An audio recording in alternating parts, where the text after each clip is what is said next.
how does this thing go? Welcome everybody to the testing room, where 3 of the gaming industry's best video game consultants who have never actually consulted on a video game bring you new topics each and every week. I'm Alex, aka the Godfather. Hey. I'm Christian, aka Pseudo45. I'm Preston, aka Funkadelic Jedi. Really quick, Alex, it would have been funnier if you had tapped your microphone and then been like, "Is this thing on? What do I do here? What end do I talk into?" It feels like it's been quite a while. I just want to say, for the viewers, it might only be a couple episodes, but we have not actually had one of these in about a month, almost a month. Quite a long time, because Alex was doing some traveling. He was in the glorious Nippon, and then Is that Japan? Yep. Still Japan. The last time you asked. Are you sure? Okay, just want to make sure. Japan now, yeah. And then I then went and had a little family thing that I had to go to, and I'm back from that. I think now. You've actually had two. You've had two family things. I have back to back. Yeah, while I was gone, you had one while I was gone, and then the second one. Yeah, I did have 2 family things while you were gone. So it's just been a lot of traveling. I've been back for a week, and I still don't think we've talked. I mean, because I've also I had to travel for work. We text. That's about it. Yeah. So man. it's been crazy. Hey, go ahead. I was gonna say, Preston, just fun little anecdote. We did karaoke while we were in Japan. Yes, nice. And of course, there's a lot, you can do the subtitles in Japanese or you can do them in English, but there was also a secret third option, Nipponglish. And I was like, I don't know what this is gonna be, so I hit it for one of the songs, and it's just Japanese subtitles to follow along, but I'm like, why would you put it that way? I think it's Japanese subtitles over English songs, or if you did Japanese karaoke, they could be Japanese songs with Japanese subtitles, and if you did English, they were English songs with English subtitles. But I think what it was Japanese subtitles on English songs. Okay, that could be it. Yeah. I think that's what it was. Sure. So it was awful. I'm a terrible singer. So you'll be all right. Anyway, so. If I could, because I've had a week. Yeah. So I'd love to I'm just going to get right into this since we catch up, because my week is going to be a lot angrier and not as opposed to, I'm sure you both had beautiful weeks, especially Alex. I followed along with all of your photos. Is this I will say, Is this a comment for Comment Corner? Just want to make sure to see where we're at. Just want to make sure we're not skipping you're right. Absolutely. No, go ahead. I have a comment for Comment Corner. Okay, I have a little bit to say, but yeah, go ahead. Yeah. I don't know how this came up with you all, but a friend of the show, Travis McComas, yes, said that he brought up to you that he was offended that I did not invite him to a shared photo album of my trip to Japan. Oh, I don't know if he just said that to Christian. Booty hurt. He never said that to me. He never said to me. So he said he maybe brought up on his podcast or whatever, Nerds with Mics, if anybody's interested. Does he feel like a lonely gamer? But he said, he was like, so we go get coffee the other day, and he goes, so I brought this up to the guys the other day, or I sent it in a message or whatever, and I have to say, I'm not gonna act like I'm mad, but you didn't invite me to the shared photo album for your Japan trip.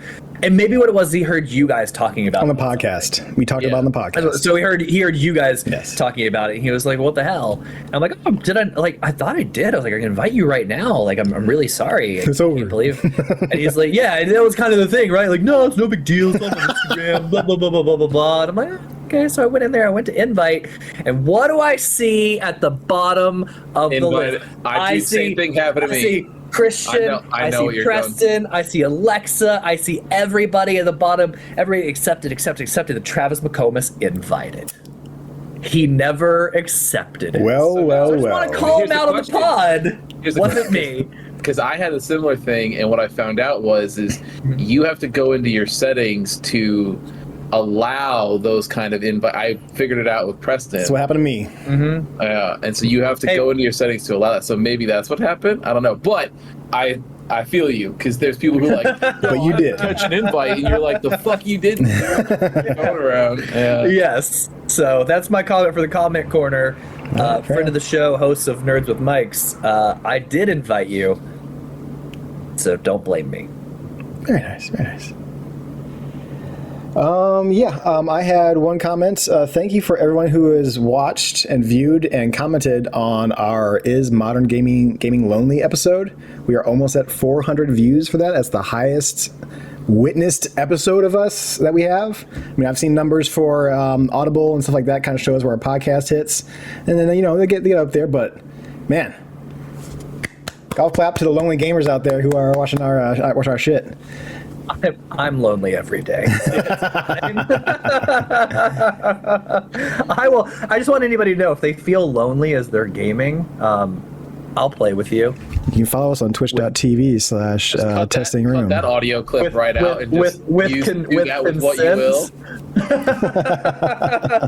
I'll play with you with consent. Mm-hmm. Very nice, very nice. But yeah, that was my comment. Thanks for the views and the comments. It was nice to see, and yeah, it is awesome. That's a huge number. That's a great number. Nearly 400. Like that's the unknowing algorithm strikes again. We were hitting like 2 views here and there, and then all of a sudden it's like, okay, now we're gonna hit like 80 plus. Like, okay, all right. Yeah. Now I get to get all stressed out and anxious about my my mid quality fucking work on my videos. Like I'm doing all this fun work and everything. I'm like, too many people are looking at it now. It hurts Alex and I's feeling because we tell you how good your editing is all the time. Yeah, but you guys are like my best friends. So you're gonna tell me it's good no matter what, and I do it for free. So it's like, that's not true. That's not true because we rail on you about being a furry all the time. So that's not true. We call out character flaws. Yep. Oh, it was a flaw now. Which, by the way, Big Hurry is not. You just said it's a flaw, buddy. I tried to beat him to it, and he got it. He got it. Look, yeah, I'm just saying. Too quick. You said that we're too nice. We would always say nice, but that's not true. Because I know you guys aren't always nice, but you did. You would be nicer to me about this one thing. I don't know. Like we would offer. Yeah, we would offer feedback if we thought it was bad. Like, hey, what about this? What about that? Like the last few edits we saw that you shared and stuff, like were legit freaking incredible, dude. Like we weren't just like blowing air up your ass. Yeah. Although that is pleasing. Saying. Yeah. I never caught wind. I haven't caught wind. There's a term for it. I gotta figure out how to delete this server live on this show. Nope, can't do it. So my comment is thank you for our guest hosts for filming it. 100%. We appreciate that. Yeah, it was a fun time. Awesome job. Yeah. We started a new show because of it. It was nice. Yeah. Jake. Yeah. I heard feedback from somebody that they absolutely love Jake, and Jake seems like a cool guy, and I said he's all right.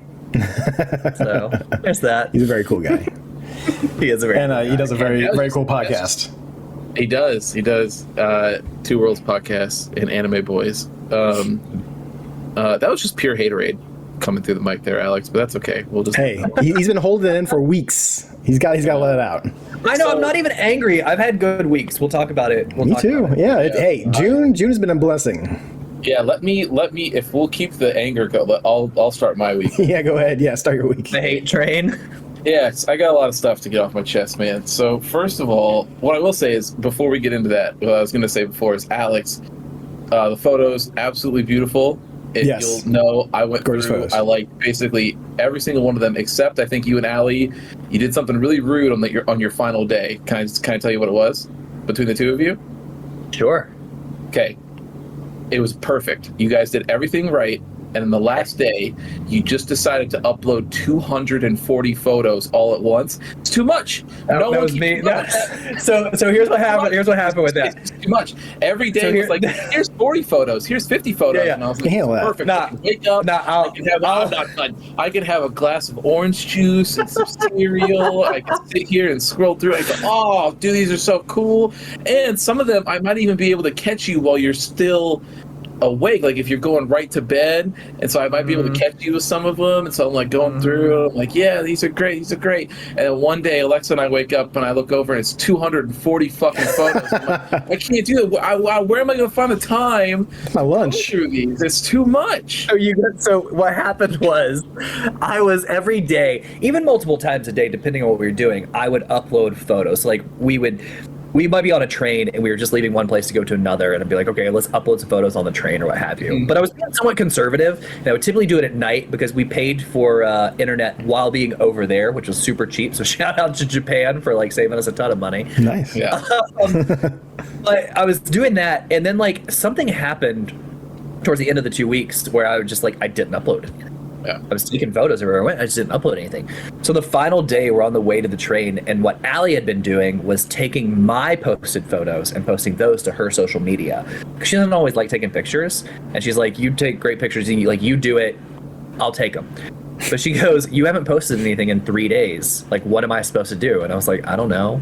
And she's like, "Well, I want to share things on Instagram. People can do it, but I didn't take any pictures. I needed to upload them." I was like, "Fine." So I was like, "When did I leave off?" And she told me, and I just on the train highlighted everything and Fine, here you go. it was like 3 or 4 days worth. So It was all of them. Dude, I woke up and I was just like, I can't. That's too much. I don't know when I'm going to have the time to do this. Yeah, my bad. And what sucks is I think some of them, if you didn't go through them all, some of the ones on those days would have been like Downton, which I was I didn't do this, but I was going to label like any of the pictures of like streets you've been on in Yakuza. I was There you go. because I had a lot of the same pictures. Downton was wild, like wild. That's where the Final Fantasy Cafe was, but if you guys have been to Vegas, Christian, I know you have, Preston, if you've been to Vegas too, or just seen photos, like, you know the lights, right? And like old Vegas, you've seen in movies with like the girl kicking her leg and the LED light. Every sign in Downton moves. It's One wild, of them was a yeah. sushi place with like a crab, and the crab just like raises his arms. It's like as big as a house. And then like another one just had this dragon that was coming in and out of the building, and like its mouth was opening. One place was a ramen place that just had like 2 Spider-Men outside of it for absolutely no reason. But like that's sounds right. That's the gimmick in that area. Like hundreds of over the top signs. And I was thinking, like, so a lot of them are those ridiculous pictures that you've seen from video games. But it was wild. And then there's some photos too I didn't share of other things I had been to, mostly because I got you guys a couple of souvenirs here and there, and I didn't want any of my photos to lead into what I got. So you'll be getting a box. I'll get that together tomorrow. I'll get together tomorrow. I'm gonna send it out. Thank you. Very excited. Thank you. For my week, then, like I said, I had done some traveling, and Two great states. two great states. Two of the greatest states in our union. I may have said before on this show, I still might hold this opinion that I hope that they fall off of this continent and they go elsewhere. I don't care where. I just don't want them here.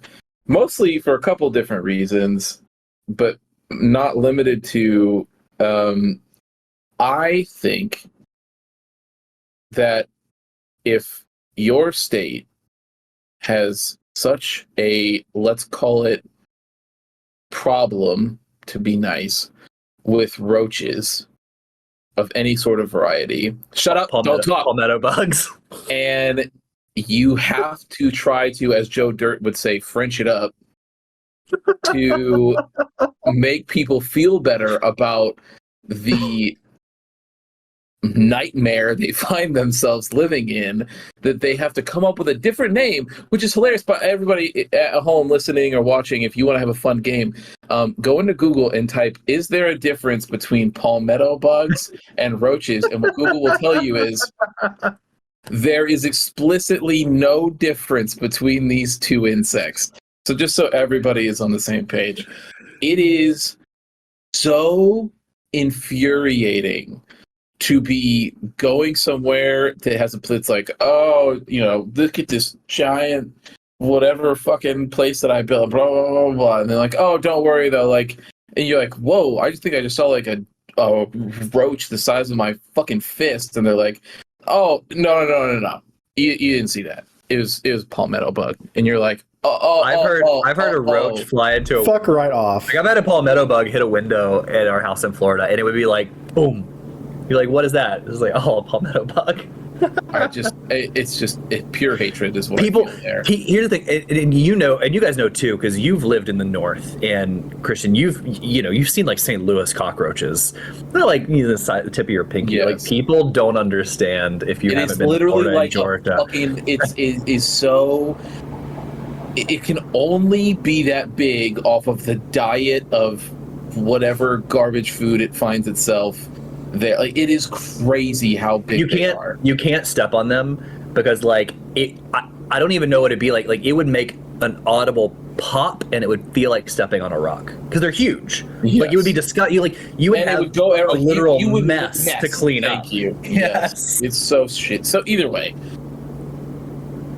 that leads into my overall feelings of also taking flights into these hellscapes where you're going to these places, and I think to myself the entire time getting ready is when we're getting on this plane is I'm like, there's no way that people would be leaving the beautiful climate that I'm in right now, which, by the way, because I know Alec, we always joke about how cold it is up here, blah, blah, blah. But actually, right now, Preston can attest, it has been a cool 70 to 75, like, the last 2 weeks. Yeah, it's been like low 60s, low 70s. 77 here right now. Yeah, so, okay, but the perfect weather, I think we can all agree then, right? Mm-hmm. Yeah, so in my mind, I'm like, who would be leaving this to go be sweating it up in 90 degrees with 85 fucking percent humidity? But lo and behold, I would say old people, but I could be wrong. Just a shit ton of fucking people.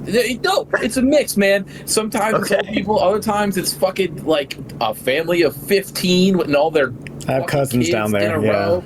It's just so stupid. Either way. So these flights are just absolutely full, and you're looking through, and of course, and this is my particular experience this time. However, I've been on other airlines, so please don't recommend like, oh, go this way. They all suck. Either way, is we flew Southwest this entire time because that was what had the best deals. And in Southwest, everybody knows their whole fucking thing is they don't do assigned seating, first come first serve.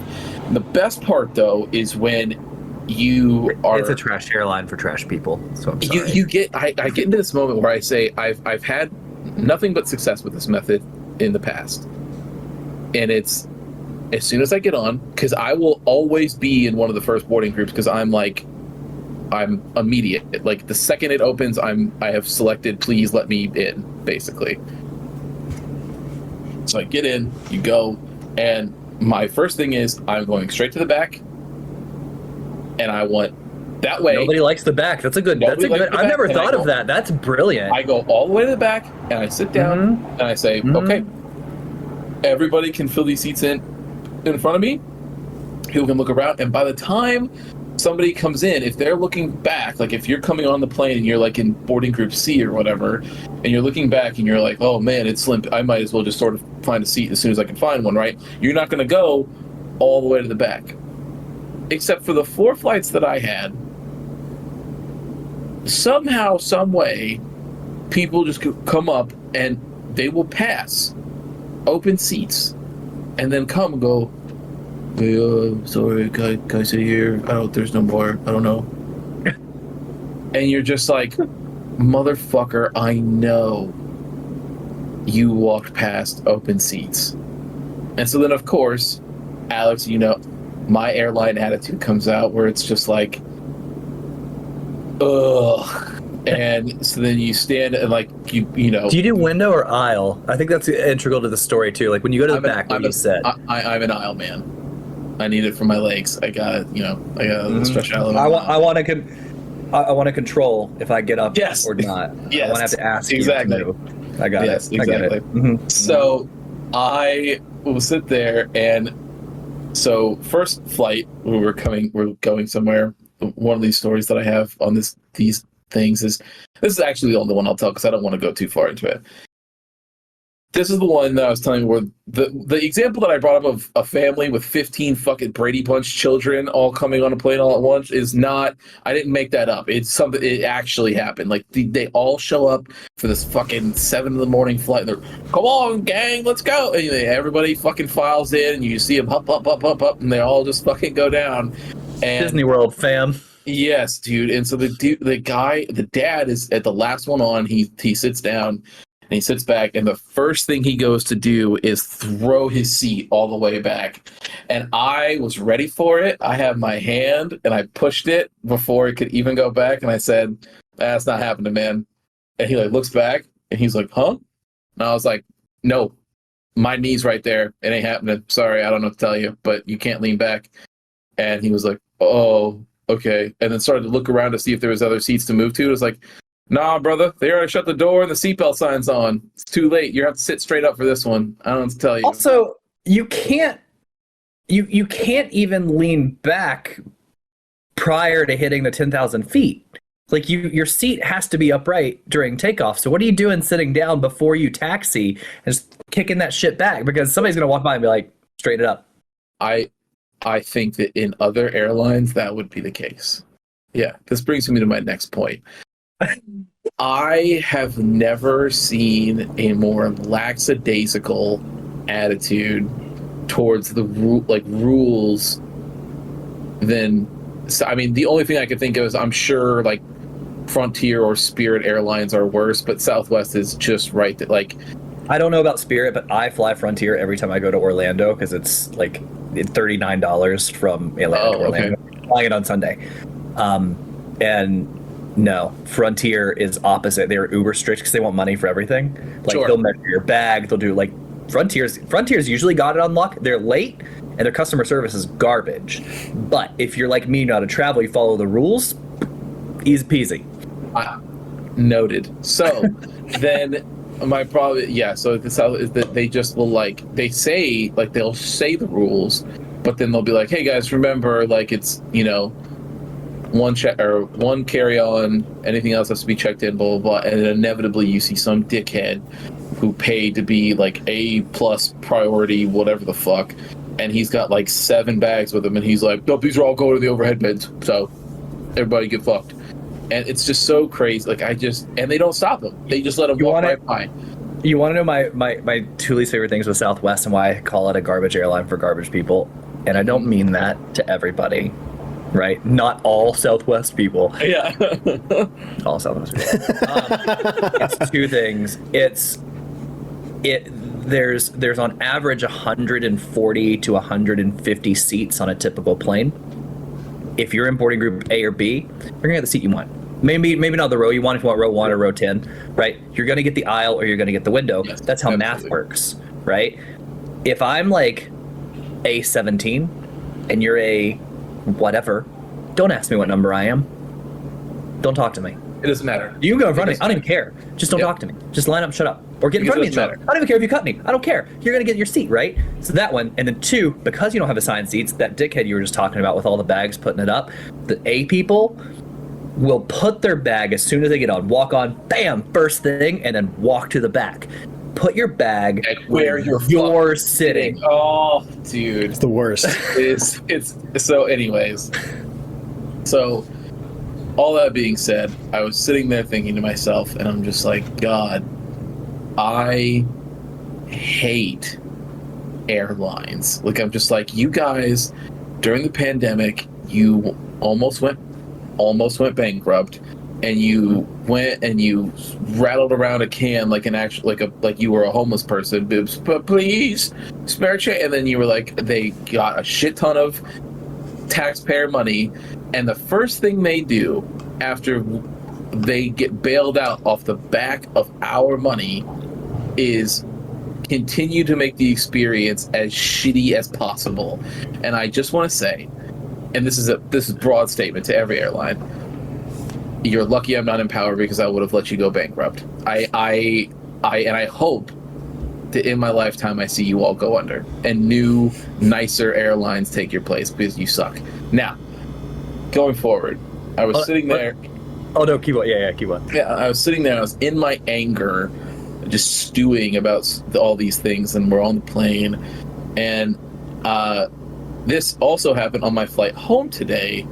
Was not only was it a full flight where everybody is just like jam-packed in like fucking sardines because Southwest decides to still use seats on some of their planes from the fucking 80s, but also you're sitting there, and I'm like, when we were coming in to, because we had to land Chicago because we couldn't get a direct to Milwaukee, so we land in Chicago, and as we're like, the last, I would say, like 40 minutes is probably easily the roughest flight I've ever had in my life. Like, I'm talking like drops for longer than 10 seconds. Like you are like, it was bad, like to the point where the pilot didn't even come on to be like, hey guys, sorry for the turbulence. This will be just a little bit. It was like, no, everybody shut up. The stewardesses are buckled in. No one's talking. And people beside you are praying. Like that's what we're talking about, like level of like shaky, bumpy, everybody's getting busted around, all that stuff. So obviously during that time I had some time for some introspection, especially because just before that I had heard the term palmetto bug mentioned again from people that were leaving Florida. And I just thought to myself, I don't know why this came up, but it just came to me, and I said, that's one of the things that just is a button that Alex knows how to press whenever I complain about that. And I was like, and you know what? I don't know what is up with it, but why would he even want to push that button with me in the first place? Like, I don't get it. And I'm like, what did I do to make him so mad? And then I started thinking about it, and I was like, recently I've had some examples of Alex just really wanting to press my button, do certain things just to make me mad, like the Final Fantasy discussion we had earlier. Yeah, that's valid. Beyond that one, or when Preston had a nice little question that he had came up with, where that he had brought in from the comment corner, which was like, hey, if you could make somebody on here play a game that you think they'd love, what would you do? And Alex goes immediately just to hurt me. That's all. Everybody gave nice answers. I even gave a nice one for him, but he right to hurt me. And then there's also a night where Alex had a couple beers and he decided to really hurt me over a basketball trade that happened, even though he should have known better. So long ago. And I started thinking to myself, so long ago. I started thinking to myself, and I was like, what did I do to just make him so mad at me? And the only thing I could think of was that he is still upset about the fact that on this very podcast, he had made some bets that Kong was going to beat Godzilla, and he lost, and I made fun of him for it. I think he's just never let it go, and he's just... Dear listeners, I just want you to know that Christian also comes with the fire, but plays the victim. Because the guy who marginally watches soccer decides to tune in to a Chicago Fire game while they're playing Atlanta, who just so happens to be beating Atlanta, and just starts like letting me have it out of nowhere. No, so here's this is the lie. This is the lie. No. Hold up. Did I miss that we're starting sports talk here? Is that what we're doing? No.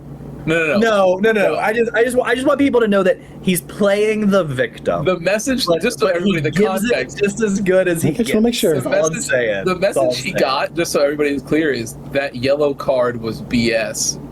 That's it. That's the this incendiary message that I said. Then it all of a sudden started going more, and like it wasn't until we scored to tie the game that he backed off a little bit. He was like, oh man, like we're gonna see what's gonna happen, like, oh, we're up again, like I know Chicago's gonna let me down, but I think we're gonna do it. And, it's fine.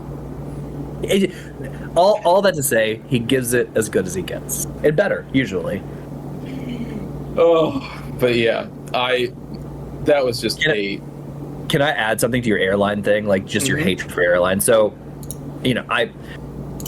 I have varying experiences on airlines. I've flown literal hundreds of times through my job. And turbulence, like I don't mind turbulence anymore. When we were going to Japan, I was a little freaked out, just with the thought of like, we will not touch land from the time we take off to the time we land, right? And that's a little weird to think about. I don't know why, if we had to go down, going down on land would be better than water, but in my brain it is. It might not be. I think it might actually be better, yeah. But we had some really good turbulence, better than I've had in a long time, and I just slept right through it. And Allie was like, she was like hands clutched sort of thing, and when we got past it, she was like, "Are you sleeping?" I'm like, "Yeah." She's like, "Did you not?" She brought up the turbulence. I'm like, "What are you talking about?" She's like, "Did you sleep through all this?" It's like, "Yes." But anyway, but I've had interesting airline issues, and I had a terrible one. Now that you're talking about it, I'll just go ahead and say how bad our whole experience is with that. When we got to Japan, here's how Japan does customs. Hey everybody, we're about to land in Japan. Go ahead and download this app. It's a Welcome to Japan app. You open up the app, you put in your passport number, they give you a QR code. You walk up to the thing and they say, hey, business or pleasure, essentially. You say, vacation. How long are you here? 2 weeks. They give you a sticker that's good for a month. You know, you can come and go, then a month. And then they go, cool, right through there. You walk right through, you walk up to a kiosk, you put your passport down, scan a QR code, bing, done. Cut dry. Incredible. Nice. America. Oh, I know. Back. Dude, we land, we get to customs. There's this lady who's yelling, visitors in the blue, citizens in the red. Simple. Head to the red line. Sure. Except here's the problem. There's a shit ton of stanchions. There's one line, and the stanchions on one side are red, and then right beside it are blue, and right beside it are green. Green wasn't even an option. And these aren't like a row of red stanchions and a row of blue. No. Imagine you're standing between the two stanchions. The rope on your left is red and the rope on your right is blue. Incredible. So Absolutely I say, incredible. So they're yelling, and I look up at the boards. Every board, all 100 of them, and this is no lie. Like, I wish I was exaggerating for the sake of a good story, and I'm not. From left to right, every board said visitor, except for one that said diplomat. So now you're telling citizens in red, visitors in blue, you have red, blue, and green together, and every board says visitor. So I go, hello, ma'am. I'm a citizen. Am I in the right place? She's getting ready to put the megaphone in your face and scream at you. I go, am I in the right place? And this guy behind her goes, are you a citizen or a foreigner? I'm a citizen. First of all, really didn't like the tone. Yeah. Yeah. I go, I'm a citizen. He goes, then in the red. And I said, oh, I get it. Can totally hear. The problem, though, is your stanchions are red, blue, and green, and all the signs say visitors. So I just didn't want to waste my time in the wrong line. And she goes, you're in the right place. And I go, cool. Rather than saying what color to go to, maybe you guys just want to say, stand in the one single file line. Doesn't matter which one you are, because there's only one line and 3 people running this. But thanks. Insane. Jesus. Insane. I had when we came back from Ireland, it was like they have all these little things, and it's like all this shit, like all these signs that you go through of like, do not do this, have this ready, have these receipts ready, be ready to talk about what you got, where you got it, when you got it. Like, it's like all this shit, right? And you're like, oh, okay. And so like we're standing in line. I make sure you're not funding the IRA over there. Seriously, it's like you're going through all these receipts and shit, and you're like, okay, I think I've got this all organized. I think we're ready to go. I think we can do this. We get in. The guy's like, all right, what were you there for? And it was like, oh, we were there for our honeymoon. And he goes, okay, what'd you get? And then you're like, and so I start to open it up. I'm like, okay, here's the receipts. And then he goes, puts his hand right in my fucking face. And I was like, if you were TSA, beat the fuck. Like, yeah, like I'm just like, bro, you don't know how I grew up. Like, I would swing on so if like get your fucking hand on my like I would it, and so I was like, so I like moved my head back, and he's like, did you spend over $4,000? And I was like, no. And he was like, then go. Move on. Then move on. And I was like, yeah. Hey. And I go, and so I shut everything, and I was like, probably change the signs then. I don't know. Like, and I just kept walking, and he just ignored and kept doing the same thing to the next person. I'm like, Yeah. why even bother? Like, it's just, I don't, like, it's... Our custom guy did the same thing. He goes, anything to declare? And in my hand, I was like, yeah, this bottle of alcohol and a cake. And he goes, are they good? And I was like, yep. And he's like, cool. They're real good. I could have lied to you. I could have had anything in this. You can't see through these bags. I just held up. He's like, yep, go on. Oh, See you later. No, they check you at random. So when the long-haired guy is going through the customs, like, hey, we're going to choose you at random. Like, okay, I got you. Dude, Foreign country, you probably think I'm going to come out there with drugs. Asshole. I have my hair I got up. profiled. I got profiled in Japan. Did you? Getting on the airline. Yeah. They did the same thing. We were walking onto the plane. They picked the tallest white guy in line. Said, "Excuse me, sir. Random check." I've already been through security, mind you. Yeah. We're on the jet bridge. Yep. They pulled me off the jet bridge and searched my bag. You get random, man. Those random you out of nowhere. Yeah, mine was. I was in Texas and I had my hair up, and I get off and I'm like walking through TSA, and the guy stands and looks at me and he looks me up and down, and he's like, "You're a tall guy, man." And I was like, Sure. Okay. Not really. and I was just like, I really didn't know what to say, and so I was just like, "Thank you." I got up and I just sort of shook my head, and he was like, and he starts doing one of these numbers, like looking around me. He's like, "Yeah, I'm gonna need you to take that hair down, man." And I was like, So what? Okay. And so I go to take it out, and he's like, "Step to the side for me." Like, all right. And he starts putting his hands like all in my fucking head. Oh my And he's god. like, You don't even have that much "All hair. right." And he goes, "You weren't hiding anything." Oh, well, I mean, I got a good amount of hair. This you can hide something in. Yours? What are you gonna hide in there? And so I was like, okay. He was like, totally random, not a big deal. And I was like, mm-hmm. Yeah, dude, totally stole a lock of your hair. Probably. Yeah, you just want to smell it. 100%. You just want to smell it. Yeah. He won't have fun cloning me because if it gets my personality, he's not going to want it. But yeah, so that was just I'm very tired. I've been up since 3:30. You've had bad luck on flights recently. Dude, I'm telling you. Like, meanwhile, leaving this country, like going to Ireland was probably the best flight I've ever had in my fucking life. It was incredible. But yeah, either way. So, for what we're actually here to talk about, video games. I've dabbled in quite a few. I haven't beaten anything. Well, I beat one thing, but we'll talk about that. That's our topic. But I'm going to try to do rapid fire stuff. Haven't played 14 yet. Well, I mean, I did, but I did side stuff that isn't worth it, like, the normal grindy stuff. I haven't done story or raids yet because Alex and I are doing that together. Trails still going strong. Pretty close to finishing Azure, and then we'll finish up Cold Steel 2, and then I'll probably take a break for all the stuff that's coming out, and then I'll go and finish 3 and 4, and then I'll be caught up with that series, which is kind of crazy to me. And then I got sets of Street Fighter 6 in. Yeah. Pressed it. Yes, we did. That game is incredible. I am much better now. I've been training. Yes, I haven't played it all. Wait, Preston, but you said the words before that game released. You were talking about how Christian was going to catch these hands. And that's actually a great point. I love it. I love to do it. Love to do it. How many matches did you win that night?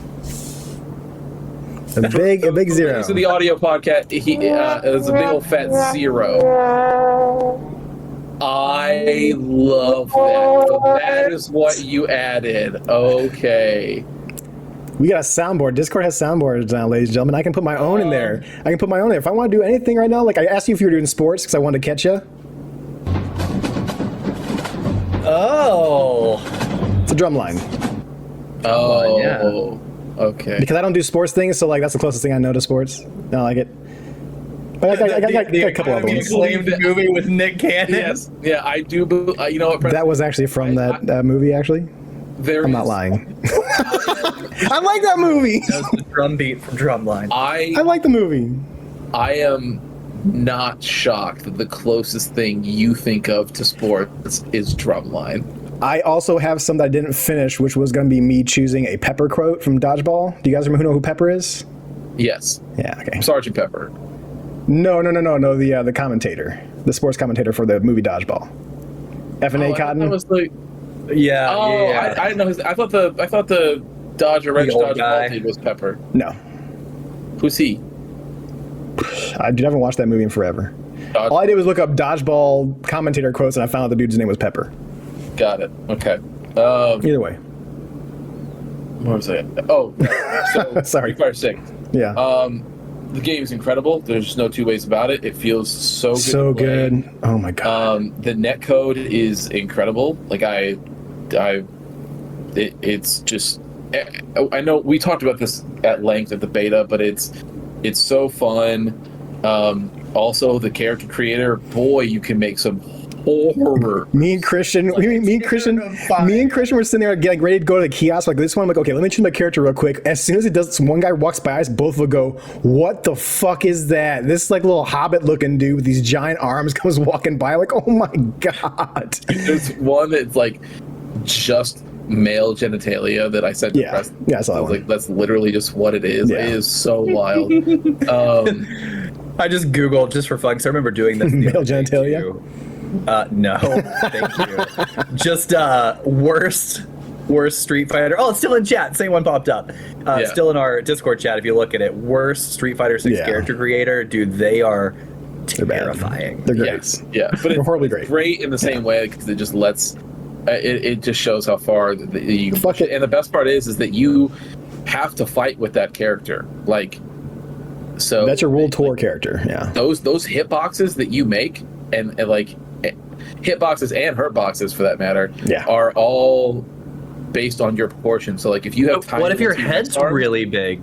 It's a big hitbox. People are going to smoke you all day. But if it's smaller, then it's going to be harder to get hit. So are people just making tiny little heads? So here's I've seen tiny avatars. It also, but you can make your hurtbox really small, right? By making your character as But that's your hitbox small. But then your hitbox also becomes small, so you have no range, no reach, no anything.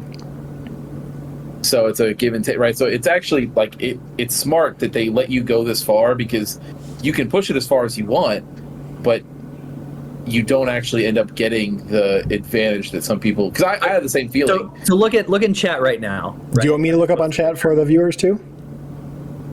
Yeah. So in chat, I just posted an image of essentially a Titan, right? Like from Attack. Yeah.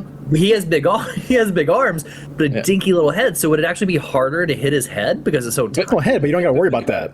You don't have to worry about his head because his chest is half the size of his Oh, good point. So you just attack his body and legs. Man, you're fine. Yeah. There's no Same with the dude. Same with the horror that is above it with the biggest legs. Although you probably also don't want to get kicked by those legs. Yeah. But it doesn't add strength. But you don't have to worry to because if you just jump attack, his arms will never be able to hit you. Yeah. So unless he's got a really good high kick. Like I said, that's hilarious. Absolute masterclass in design is where I'm at. Like it's just incredible. But Preston and I had so much fun. We just basically rolled through all these characters and we were just like, we picked every single character except Ryu and Ken because I don't. Boring. Ryu and Ken are gonna Ryu and Ken. They're gonna be there. Also, like if you want to do that, go play the demo. They give you those two. Yeah. So you can. I mean, look. But white bread, whatever you want. It's fine. I mean, like, there's Ryu and Ken mains out there that do great things. Yeah, sure. So I'm not, like, no hating. It's just not for me. Anyway. I'm just going to hate on the one that's on the cover, and I don't know all the That's Luke. characters. Luke. Yeah. Luke looks like a crypto bro, that's what I'm going to say. He acts like a crypto bro, so he's a lovable crypto bro. He is a lovable crypto bro, though. All right. You would like enjoy him. Yeah. So hate him, enjoy him. That's really what I have to say about that game. I want more time into it. I'm so happy to be home, so I can finally dig into lots of these games. For those. Yeah. I got a new arcade stick. Yes, you did. I'll show you guys after, but I'm very excited about it. So yeah, nope, that's it. It's just that's been great. And then last thing I played was Diablo 4. So I got. What level are you? I don't remember. I stopped where the beta ended, and then I've just been waiting for you guys to catch up. So I played through all of Act 1. So I haven't done anything since then. because that's what Preston and I did together in the beta. I'm still working on Act 1 right now with my character. Yeah, you might not have, because you made a hardcore character. It was a whole thing during your time at the beta, so that's... We talked about that. Yeah. So that's what I'm saying. I don't mean that like... I got to... No, Preston made a face like, oh, he did, but we talked about that. I am in Act 1 as well. I made it essentially to the point where we made it to where we all logged off that night, or where you went to fight the world boss and I logged off, so I'm in Act 1 just there in the beginning. Yeah, so I haven't played it, and I don't plan on touching it until you guys are done with Act 1, and then we'll all do our thing. But I just didn't... I was like, I only have 2 days before I leave. This game is out now, and so I was like, I'm just gonna blast through this beta portion, because like I've done it twice now, because I did it fully once with Preston and then once when me and Travis went into the world boss, Alex. So I was like, there ain't no reason. I'm just gonna knock it out. That way I can just do all the fresh stuff with you guys. So that's where I'm at with that. I played during the early access period, so I have no frame of reference of how servers, whatever balance patches has hit. So take my opinions on the game, what I'm about to say, with a grain of salt, as in 6.2, 6.3, June 6th or June 2nd, June 3rd, it was absolutely rock solid. I had no issues whatsoever, no drops, no frame rate issues, I had no bugs. I was like, every single problem that I had during some of the betas, like Alex, I remember I even showed you one of the bugs I was having with Troller, where just like the X button wasn't working for some dumbass reason. Like, it was super irritating. Literally, it was absolutely flawless. When I played, it was the smoothest of smooth sailings, and I rolled Druid, is what I ended up going with. And that's been really cool. I dig Druid. I almost went Barbarian. Here's my thing, though. So that's where I thought you were going to go, yeah. I was really leaning towards it, and then I was sitting there thinking, because my main plan was, I'm going to roll Barbarian, and then I'm going to immediately go for the Call of the Ancients super, where you bring in the 3 Ancients from Mount Aria to like do your thing. I was like, oh, that'd be so cool, Diablo 2 kind of stuff. Like, it's the only, yeah. Then the problem that I had is that in all of these games, every single one of them, I don't think I've ever played a Barbarian, even in like original D2. I don't think I ever did, because my problem is that I always want some kind of like magic element, right? Whatever that might be. Something a little more fancy than swinging. Yeah, like that's why you always do like paladin sort of characters, right? Right, a little bit of a mix. Warrior. Yeah. In 14, like I did Dark Knight, right? Like that's my main tank, and so like Dark Knight does, like, it's the big, beefy, giant, two-handing sword person, but he gets a lot of sick, like, dark magic spells that you can do. Same thing with Paladin, the same kind of thing, flipped. But you'll notice, like Alex will note, like in 14, the only tank that I don't have is a warrior, because warrior is just what it is. Like, there's just no... Sounds a little personal. It's not personal. It's no. I totally respect people doing it. I really like my warrior. I know you do, and I love playing with your warrior. I heal. Do I discriminate my heals against you? No, I do not. I keep you alive above everybody else. So it's not... all I mean is I'm just like, for me, I know that I get bored with that really quickly, and so it's like, I knew that was going to happen, regardless of how cool it would be to be swinging around 2 dual-handed weapons in Diablo 2, but I was like, or Diablo 4, but I was like, nah. So then I was like, all right. So then my options become, because I don't want to do Rogue for the same reason, and so I was like, all right. So my options are Necromancer, Druid, or Sorcerer, right? And I was like, well, Alex is doing Necromancer, and I was like, I did Sorcerer already, my first beta period, and it was fun, but it, like, the loop wasn't super satisfying. Like, the skills didn't feel... Like, a lot of it was just, like, cast as much stuff as I can, but then a lot of it was, like, damage over time, so I just sort of walk away and, like, let the minion part of it just, like, do stuff. And so I was like, nah, I still want to kind of be involved with it a little bit. So that's why I ended up rolling Druid, because I had a lot of fun with that the second beta period. Beta Sorcerer. only because when I logged on, they were selling some dope cosmetics in the store that like give you this huge mask with eyes all over it. You look like a witch doctor. At first I thought it was from Necromancer, and I was like, yes, let's spend $20 on this right now. And like Sorcerer, and I was like, oh, never mind. Yeah. But yeah, so that's what I rolled. It's very, very satisfying though. Like, I've been having a lot of fun with it. I think I'm gonna go Summoner Druid. That's what I think I'm gonna roll this time. Just because I like the idea of having a bunch of animal friends come and hang out with me and do the thing. Your pack. Still change yourself that way, and you have a bunch of little minion friends, or are you just a normal person you can't transform? I can. Once I get an ultimate, yes, I can. Okay. So cool. Yeah. So nice. I literally, like I said, it's been a lot of dabbles outside of the game that we have to talk about, which obviously I think we all played this week, but it'll be in the title. I hope so. Yeah. But that's homework. We played for this gaming book club. We did the murder of Sonic the Hedgehog. Yes. Which is just, even now, is still a hilarious title to say out loud. That I cannot believe that Sega made that game, or allowed that game to be made, I should say.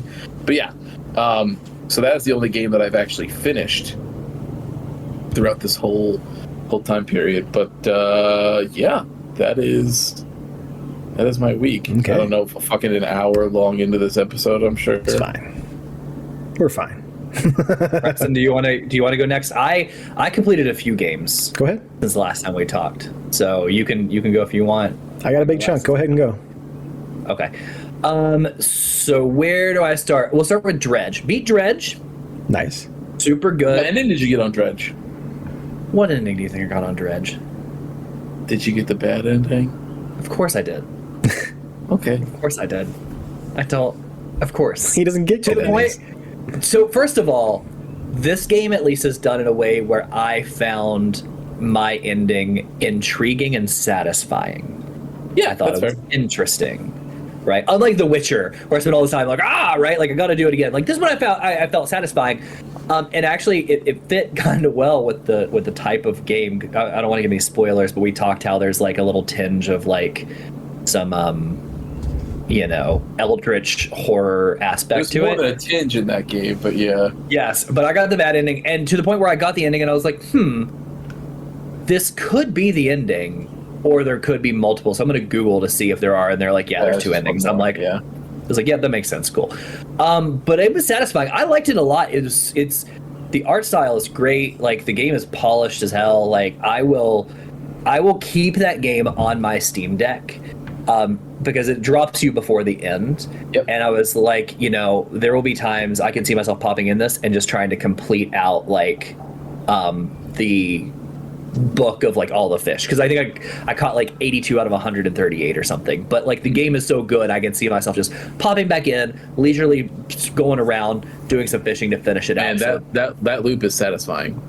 It's good. Yeah. It's really good. It's basic. It's funny how like intricate they can make something so basic. Mm-hmm. But the writing is great. The simple mechanics are good. Like, and challenging as well. Like, you'll come up against little evil fish, right? That are like trying to bump your boat, and they're like the ways you have to do things to get rid of them is clever and well thought out. It's not just like outrun a fish chasing you. It's more than that. Yeah, it was super, super good. The writing was great.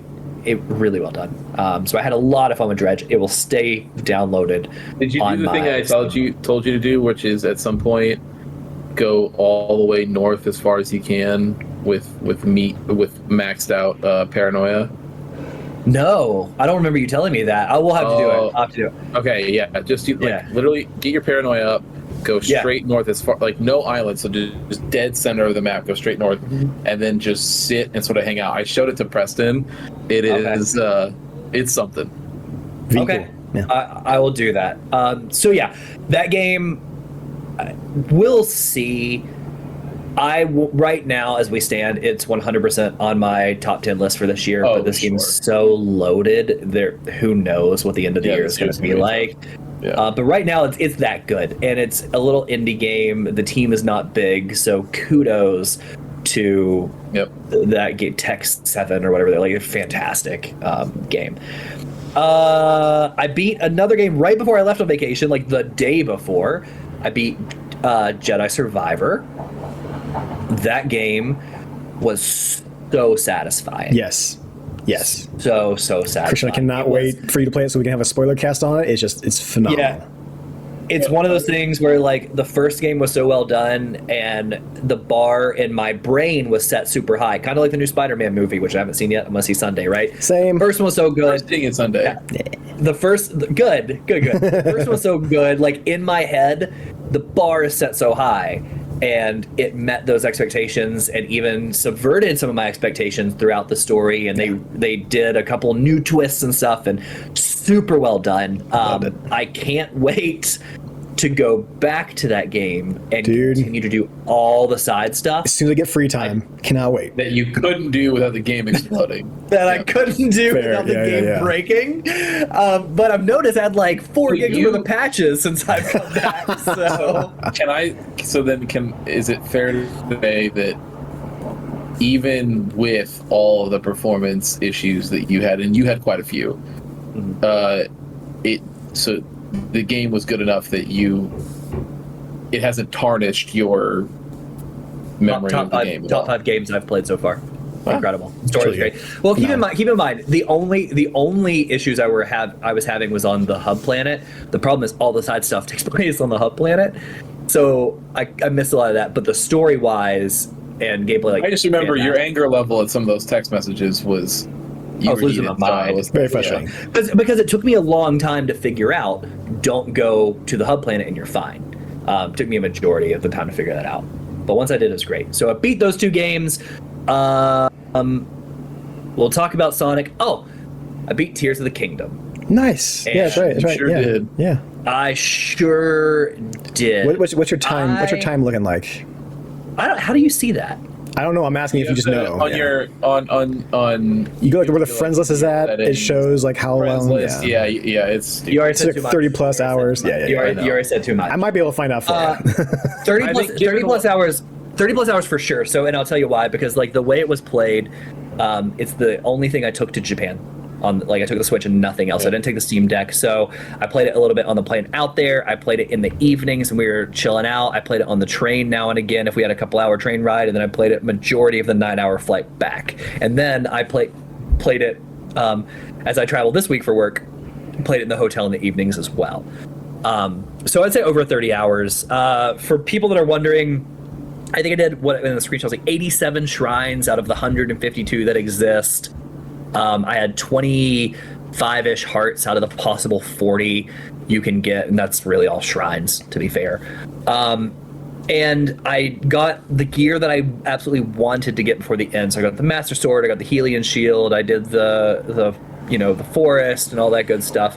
There's so much more out there. So I'll give my initial thoughts without any spoilers, because I do have a lot of thoughts on this game. Yeah. When I first started, it started with a lot of exploration. And that's my problem. And you guys know that about me, right? When it comes to Assassin's Creed and all those sort of games, like I explore everything. And the first 3 or 4 plays I had left the first starting island, right? And I've dropped to Hyrule. So now the world is opened up. So I'm like an hour into it. The world's opened up. From that point on, I did 60 shrines before I did anything else. I feel that. And like, that's tens of hours, right, of doing shrines. And they're not awful. Like, some of them are super quick. Some of them take a little bit. Some of them are just downright frustrating. I had this one where I had to magnetize 3 blocks together, or 3 balls together, and roll it down a curve. But the balls were large, medium, and small. So if you just think about physics, that small one turns real quick. So like I had to angle it way off to the left, but from the right height, because if I was too far down, it went off the front end. If I was too far back, it turned too much. Infuriating. Did you do the pinball one? I don't know. There was one that I got so mad I had to do, where you have to like fuse. It's not hard when now that I'm saying it. But in the time when I was looking at it, I was like, what the fuck does this thing want me to do? Whereas like there's like the targets and you had to hit it with a ball. And so the first time it's very clearly like just pick it up and hit it. Like just like and you're okay, I can do that. Yeah. And then there's one where the ball is just it's coming down this track over and over and again. There's this like little post. And you had to like hit it off to the right hand side or whatever. And Bro, so I stood there and I'm like, it's late at night and I'm sitting there and I'm staring at this and Alexa comes in and she looks at me and she's like, what are you doing? And I was like, I'm trying to figure this out. And she's like, what's supposed to happen? I was like, there's something around here within my view that I am supposed to use to get this ball that's coming down here to shoot off at that ramp. And I don't know what I'm supposed to do. I don't get it. I have no idea.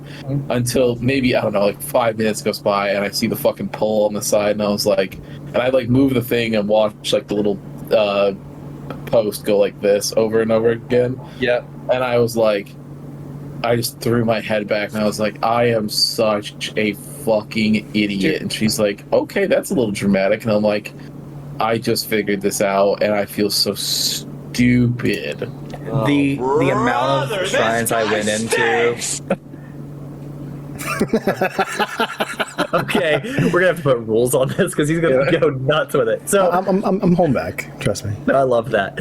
The amount that I've been into where I would run around for 5-10 minutes and be like, I can't figure out what I need to do, and eventually I would run to a corner and a piece of the floor would be missing, and like you would need to fall down, but like just the way the place is, like you can't see that from a distance, or even more simple things that you forget because you've been playing so long and like you just forget all the. You would run around, be like, I don't know where I need to go, and then you'd be like, oh, I just need to go through the floor, and just like, I know it's so frustrating. So I did so many, and honestly, I was not having a lot of fun. Like straight up, I was like, I sat back and I go, the shrines are cool. The build mechanic is awesome, but like I'm just not one of those people that are out here like making robots with flaming dicks or like shooting stuff. And like I'm not building full-blown cars, and I don't. The good thing about the game is I never felt like I had to. You don't. You can make the most rudimentary shit. You could. And honestly, half the time, like I would come up to some of those puzzles in a shrine, and they would be like, "Do this, do that," and I'd be like, "Oh, I have a couple of flat slab blocks here. Cool. I'm gonna put them at an angle. I'm gonna run up onto this fence. I'm gonna glide over there and just bypass the whole thing." Yep. Like you can do that. You can, and I appreciate that. So I never felt like I was forced to make anything crazy. So I do appreciate that. My problem with the game is its sheer size. It's big. I played that whole game. I beat that game and only went into the depths twice. Both of them made me, and both of them were for dungeons. And I didn't hate it. I did not hate it.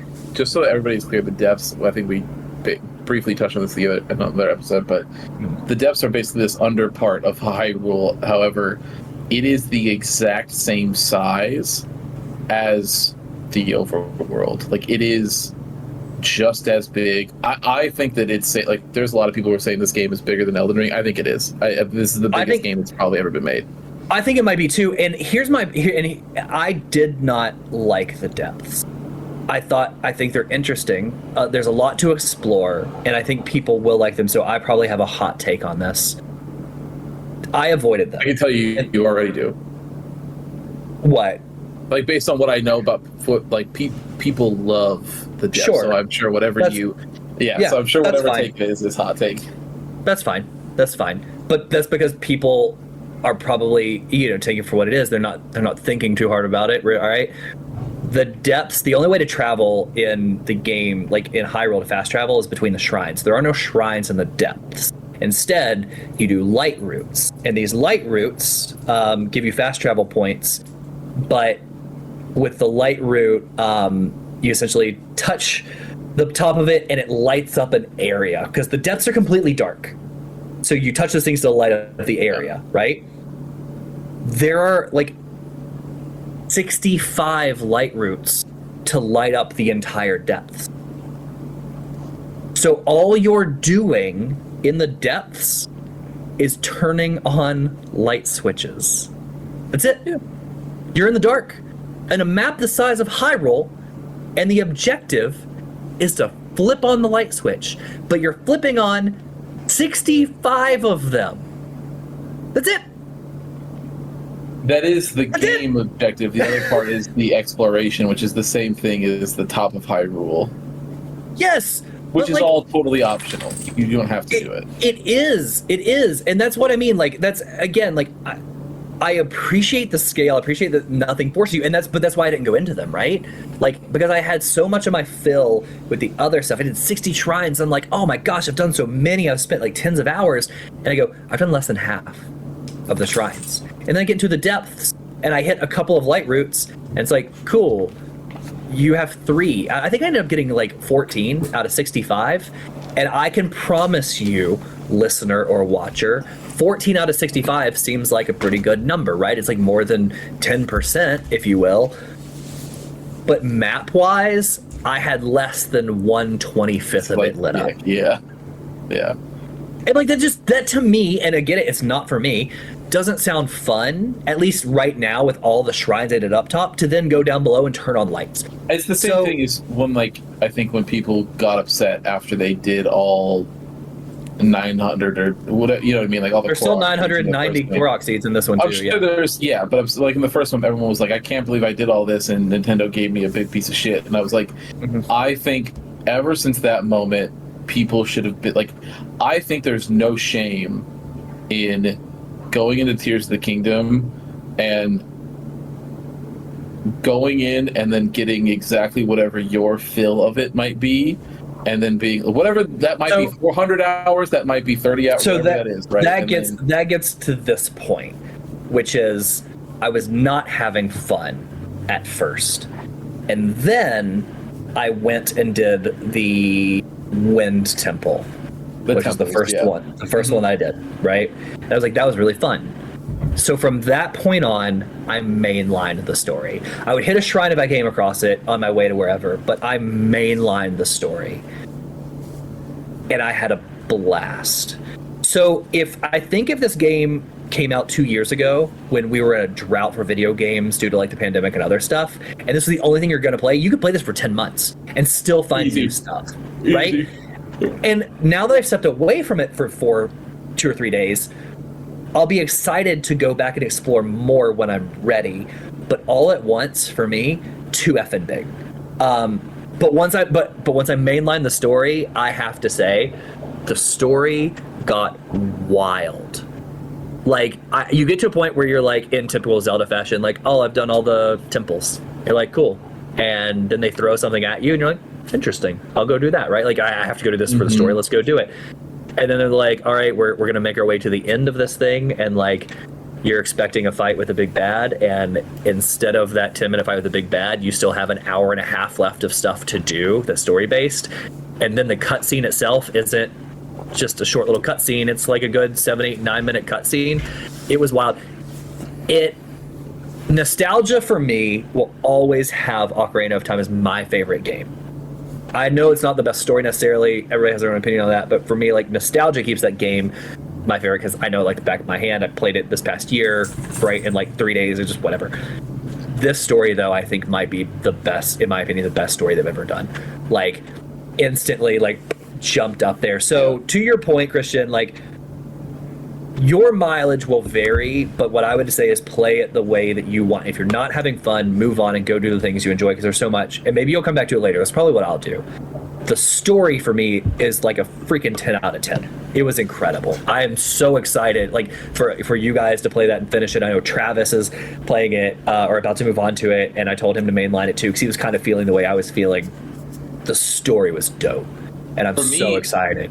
I know I said this in our group chat, but for me, I think it, like, I don't have a problem with finishing this game the day before we do Game of the Year. Like, I plan on taking it as slow or as fast as I decide to, like, you know what I mean? Like, between the Trails games that I'm playing, and then Diablo, and then Final Fantasy, and then the other Final Fantasy, like, and all the other fucking like Alan Wake 2, and like all these other fucking games that are Space Marine 2, everything, right? Like literally everything that's coming, Jedi, like every game. So, but there's so much to do in Zelda. Like, it's so big and so much that I'm just like.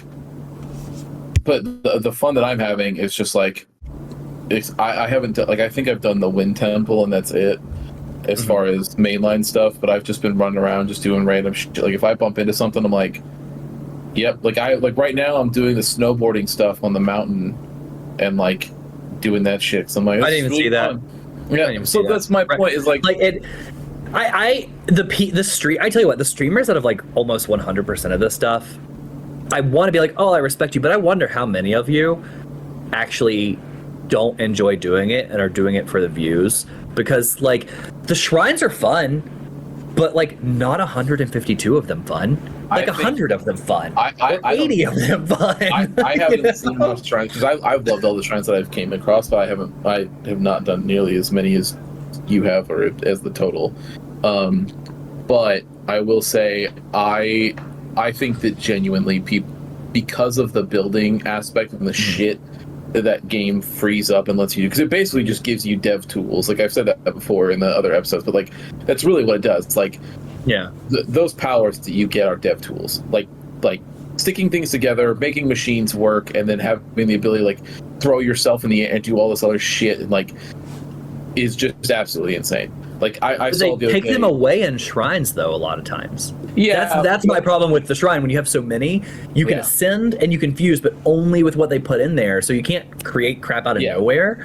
But that's why I don't love them, all of them. With the shrines, that's fair. I can see that. So with the game at large, I think the reason that people love it is because, like, so for instance, you know, it's just like Breath of the Wild, but it's like with the dragon scales being a hot commodity, right? Where like, if you get a dragon scale, like it's worth a shit ton of rupees. You can use it to make really cool elixirs, potions, you know, whatever, all the different shit you can do. Some fucking psychopath figured out a way to get on top of the dragon, like got there, and then built basically this giant cage around its head, so that then he could sit there and shoot arrows at his face all day. And not drop the stuff. So that the scales would just keep dropping in this little pouch that he created. And then he would run over, pick up 150 of them, and then just keep doing it. And he was like, yes, my infinite dragon scales. So here's the operation. Here's everything that I built. Here's how I did it.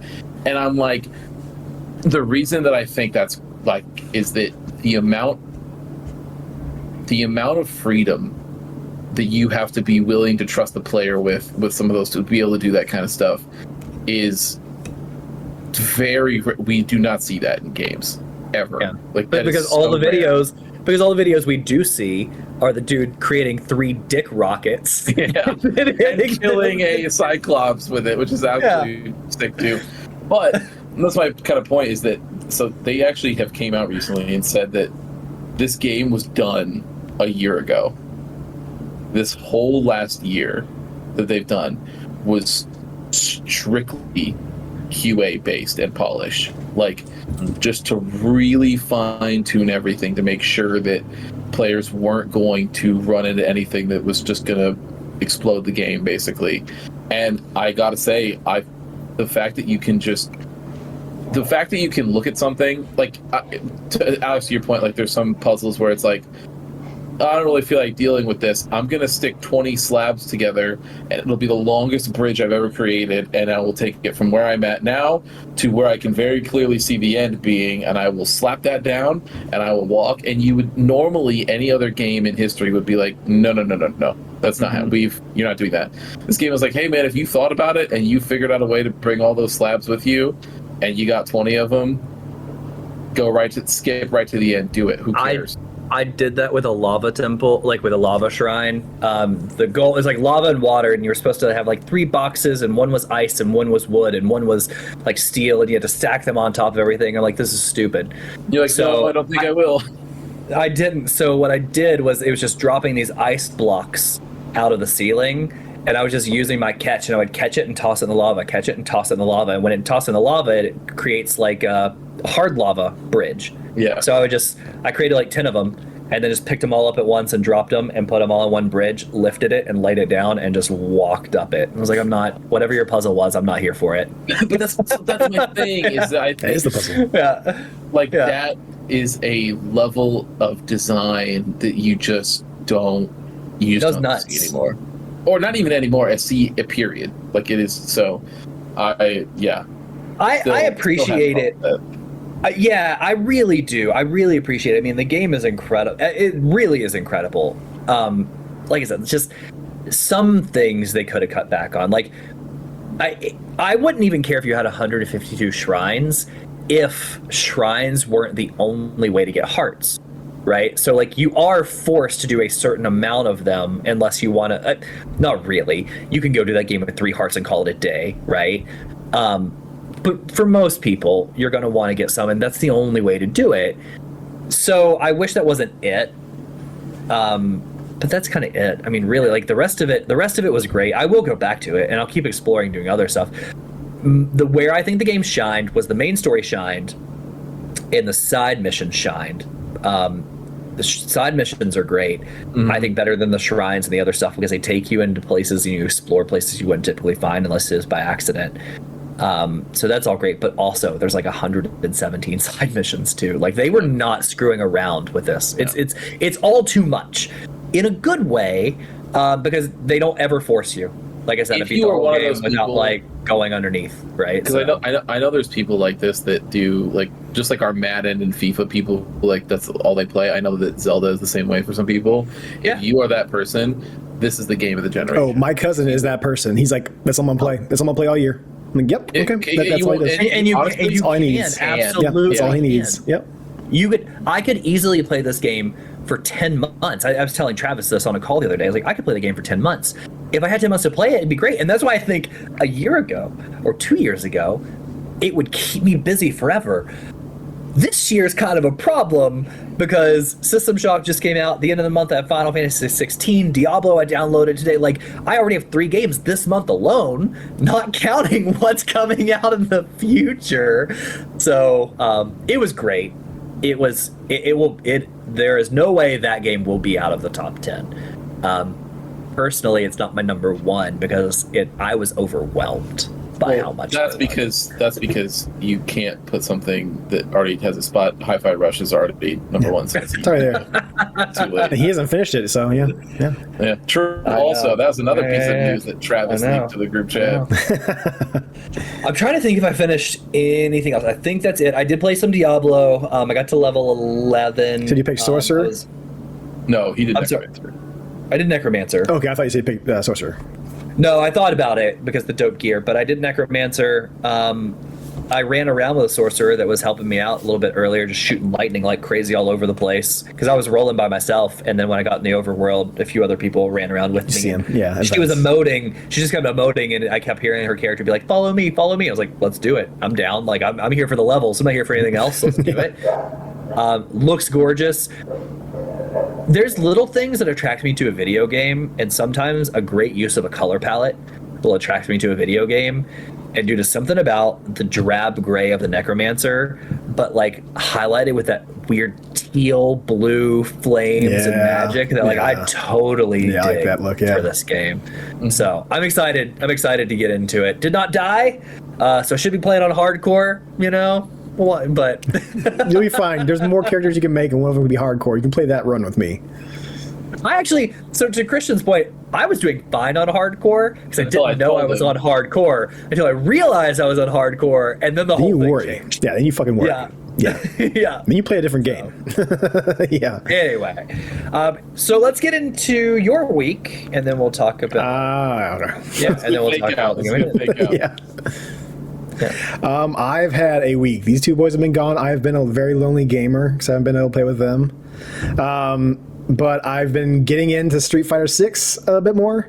So I've had this seeing you on Steam, and I keep seeing, or not Snap. Steam, Discord, and I keep seeing Street Fighter 6. and I'm like, Is that night? It's around 8 or 9 o'clock. Yeah. I'm like, this imagine- motherfucker. I know he's in the lab right now. I know. I was gonna You'd be say, surprised what I've been doing with it. He was saying you're gonna catch these hands, and then didn't win a single set. And Saying then you have from time to then on, practice. there's been rocky Yeah. montages. Ba-da-ba. He's just like training his character and his thumbs. You see him like sweating, and Teddy's just sitting over the side, like, "What's going on?" Just like, you know. Dad's playing Yeah. Street Fighter. So I've had this like really great like routine I've been doing at the end of my nights. It's been like I got like, you know, something HelloFresh now to where like if I have that, I make a nice meal at night, and then I go off and then I'm like, okay, well, I have a little bit of time before I want to watch my one episode of The Expanse before I go to bed. I'm on season 4 now. Nice. Yeah, I just went to season 4. It's been fantastic. And yeah, so I've been doing the whole thing to where it's like, okay, I'm going to do, because they have these fantastic guides in the arcade mode for the characters. So if you want to learn how to play a character, you just go through the guides. It shows you how it's done and kind of gives you some text around it too. Like the character's kind of telling you how to play the character, which is kind of cool. So like the first night, I'm like, okay, I'm going to do the guide for Cammy, because that's like who I was kind of leaning towards. I'm like, okay, let's see how that goes. What I'll do is I'll do the guide, and I'll go through the guide to kind of understand, like, okay, so she does a lot of the quarter circles, and essentially her supers are do that direction twice and then hit your button, and you're good for my specials. Cammy, the military chick in the green uniform. No longer the green. There's a new Yeah. redesign. Very cool redesign. Fucking rad. Like was it like a denim jacket or a blue jacket? But yeah, very cool look. Kind of Android. Was what Android was that with the blonde Android hair? 18. Very Yeah, Android you're 18 looking. 100% correct. Yeah. Very looking like that. But yeah, it was super fun to play with her. She reminds me a lot of, and again, this is gonna be showing me how horrible I am with the names. Who is the Guilty Gear Strive character with the dog? So it's the N. Giovanna. Okay, so the G. She plays a lot like her because she has that spin kind of like kick that goes forward, and then she also has a couple like aerial moves that kind of do like the kicks and stuff like that. She's very good with that.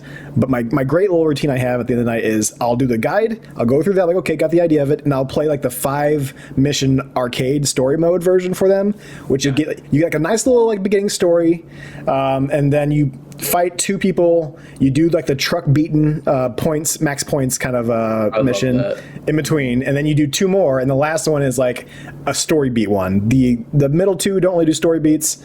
Usually the first one's not really a story beat, but you get something for it, and you get a little bit of story, and once you beat it, you get like concept art. So they give you like a handful of things like concept art or like art done for like anniversaries for Street Fighter. It's been really good. So I've done that for a couple characters. I did that for Cammy, I did that for Jury, and I did that for E Honda. And E Honda is trying to find a place to put up his restaurant, and that's his story mode kind of thing. It's very fun to do. It's a nice little thing to do at the end of my nights, and then I go in my bed and play some Snap and read a comic. But if I have a little bit longer time to play, I'll be playing some D4, which I did roll a sorcerer for, or sorceress. And I'm kind of going Ice Sorceress right now. We'll see if that changes because I can just spend money Popular to get that all class, done. apparently. Is it? I'll say, yeah. I've been. I was kind of leaning. I'm like, okay, well, I want to do Barbarian or Rogue, and then Chris is like, I might do Barbarian. I'm like, oh, well, might not do Barbarian then. I'm like, is Rogue gonna be fun enough for me? I'm like, I don't know. I'm like, you know what? Let's just be super magical. Just fucking drowns the screen with fucking magic and special effects. Let's fucking do it. So yeah, I've been kind of leaning towards the Ice Sorceress. Sorceress. What's your name?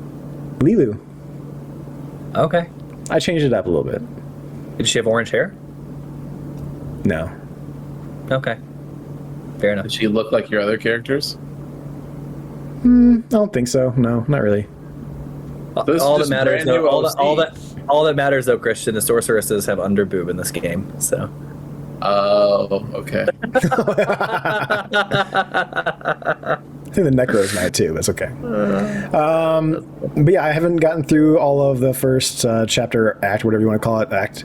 I haven't finished that up yet, so I'm still working on that. But I was distracted, so I was following it, and I didn't realize I was following side missions, and side missions kept taking me to new cities that had new side missions. So I thought I was progressing the story, and then I look back, I'm like, oh, my main quest is all the way back there. Like, let's just go back real quick. And I went back and started doing, like, okay, this is where I remember. I'm like, okay, I'm like, also seems kind of weird and different to me. Like, it doesn't seem like the same. Like, okay, here's a story. I missed it. I skipped this one side, and I just kind of went that way when I should have gone this way.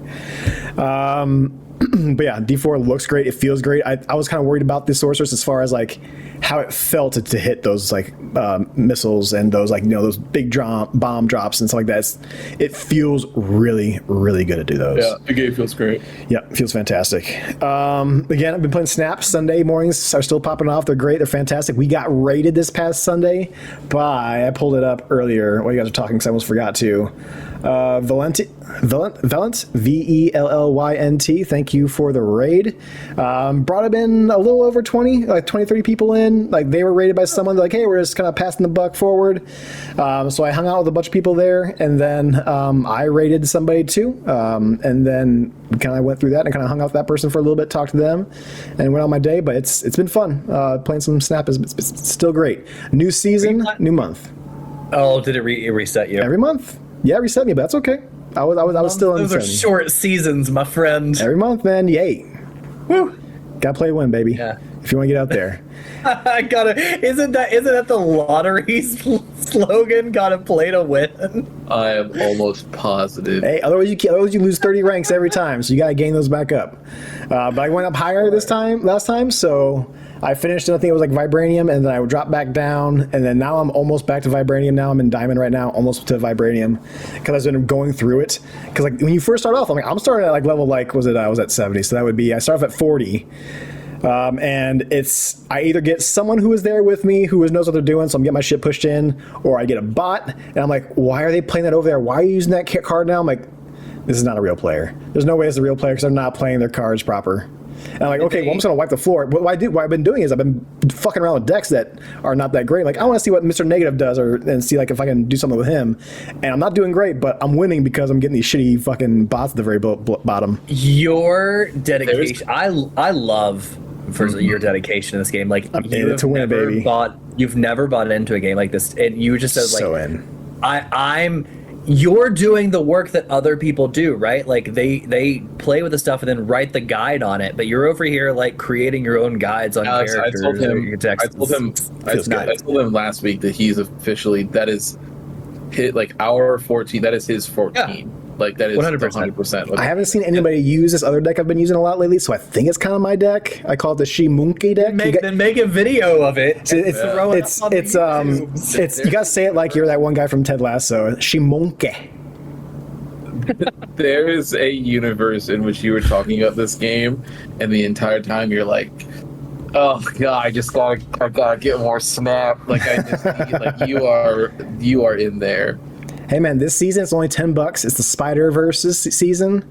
You get yourself Ghost Spider, and then it has a sick Miles variant. He's like holding a boombox. He's very cool looking. I'm excited to get that variant.